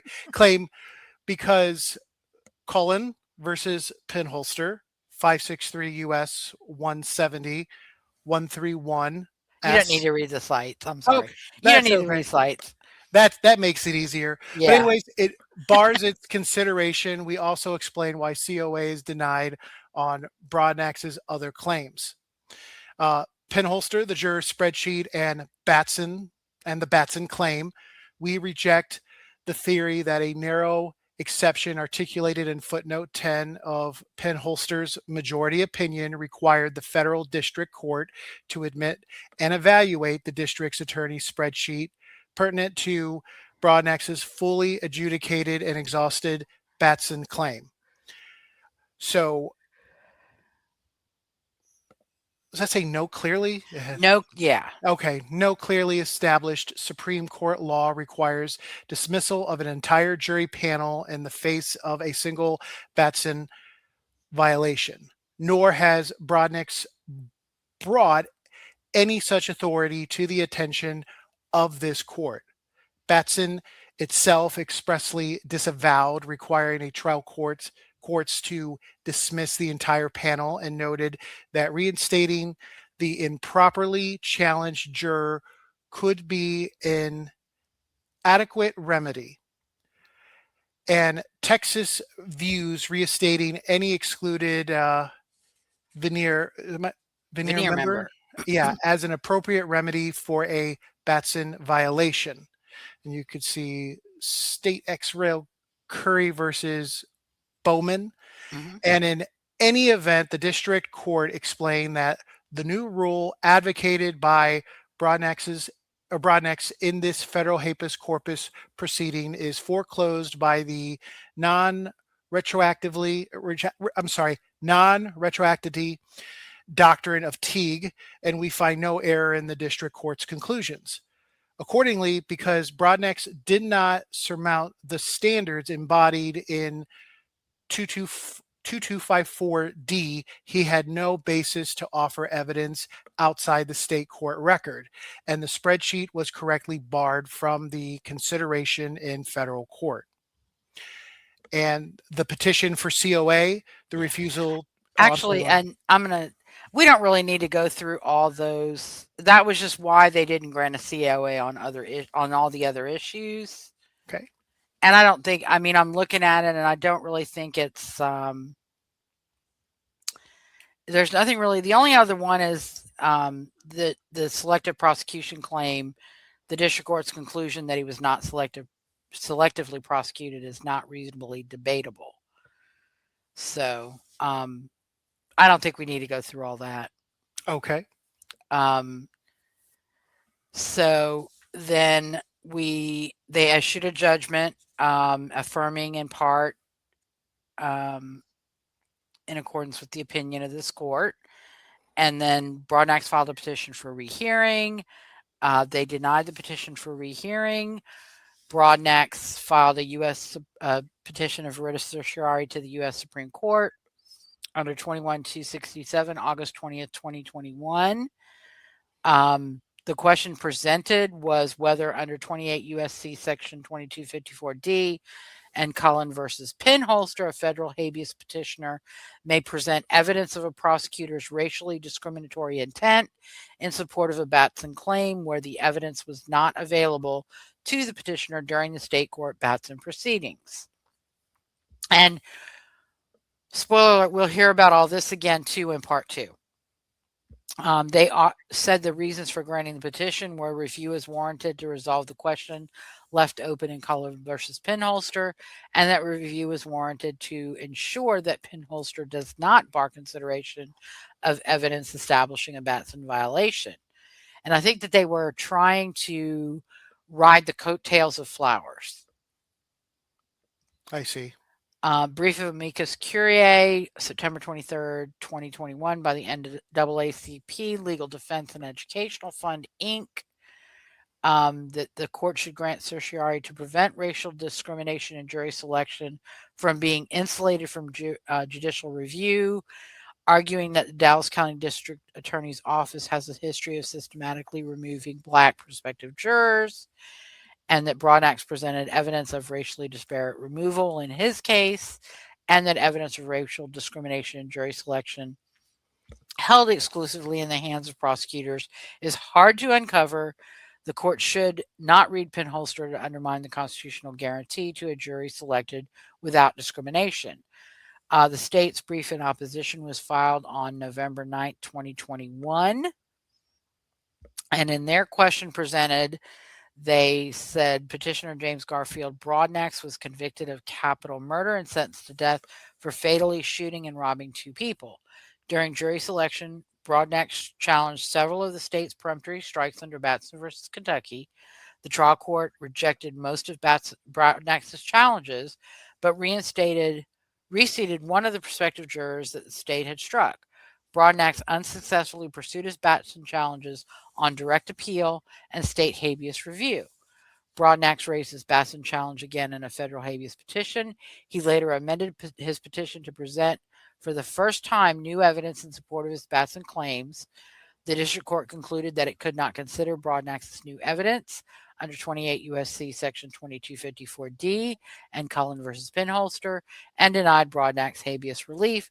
After granting a certificate of appealability, the Fifth Circuit affirmed. The question presented is whether a petitioner may rely on new evidence not presented in state court to overcome 28 U.S.C. Section 2254D's relitigation bar. They also argued that this was not a good vehicle for the questions presented by Broadnax. Broadnax filed a reply on November 23rd, 2021. The court requested the record, which was lodged on December 7th, 2021 from the Fifth Circuit. They conferenced the case on January 14th, 2022, and on January 18th, 2022, they denied Broadnax's petition. So that's the end of part one. We will talk more in part two about the Batson challenges and the composition of Broadnax's jury, because he raised it again later. But we'll talk about that in part two. And that's it for part one. And it's not over. No, it's not over. 2 minutes and 10 seconds. 11 seconds now. So, thank you so much for taking time out of your Sunday to join me. I appreciate it. It was my pleasure, Lisa. Thank you for inviting me on. And if you're welcome to come back in 2 weeks if you want to continue with Broadnax. I would love to have you. I'm sure. Sure. Let's I would love to finish have it. you. Let's All righty, finish cool. Kyle will be here too, I hope. He had and this was a late request because I think I emailed you on Friday afternoon or Friday evening. I believe so, yes.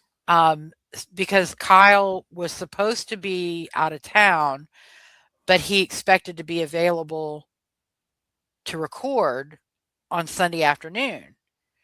And then he texted me on Friday they had moved his flight, and so he was going to be on a plane right now. Oh, okay. So. And he would have to be in airplane mode while he's on the airplane. So that was a bit. So thank you so much again. It was kind of last minute. If I know he's going to be traveling, I can line somebody up with a little bit more time. So thank you. I appreciate it. It was my pleasure, Lisa, and I'm looking forward to speaking to both you and Kyle. Hopefully, Kyle will be able to join us for part two, and we'll go from there. All righty, wonderful. It'll be 2 weeks, roughly. I'll keep you posted. Okay. So thank you for listening to Based in Fact, a true crime podcast with Lisa O'Brien and guest co-host Rick Mullenax. If you like the show and want to know more, you can subscribe to our YouTube channel, find us on Facebook, or follow me on Twitter at O'BrienLN. Kyle and I will return in 2 weeks for episode 9. Hopefully we'll be joined by Rick. State of Texas versus James Garfield Broadnax, part 2. We'll look at the subsequent state post-conviction claims made by Broadnax, including the false claims made by Cummings ahead of Broadnax's April 30th execution. Until then, have a great 2 weeks and stay safe.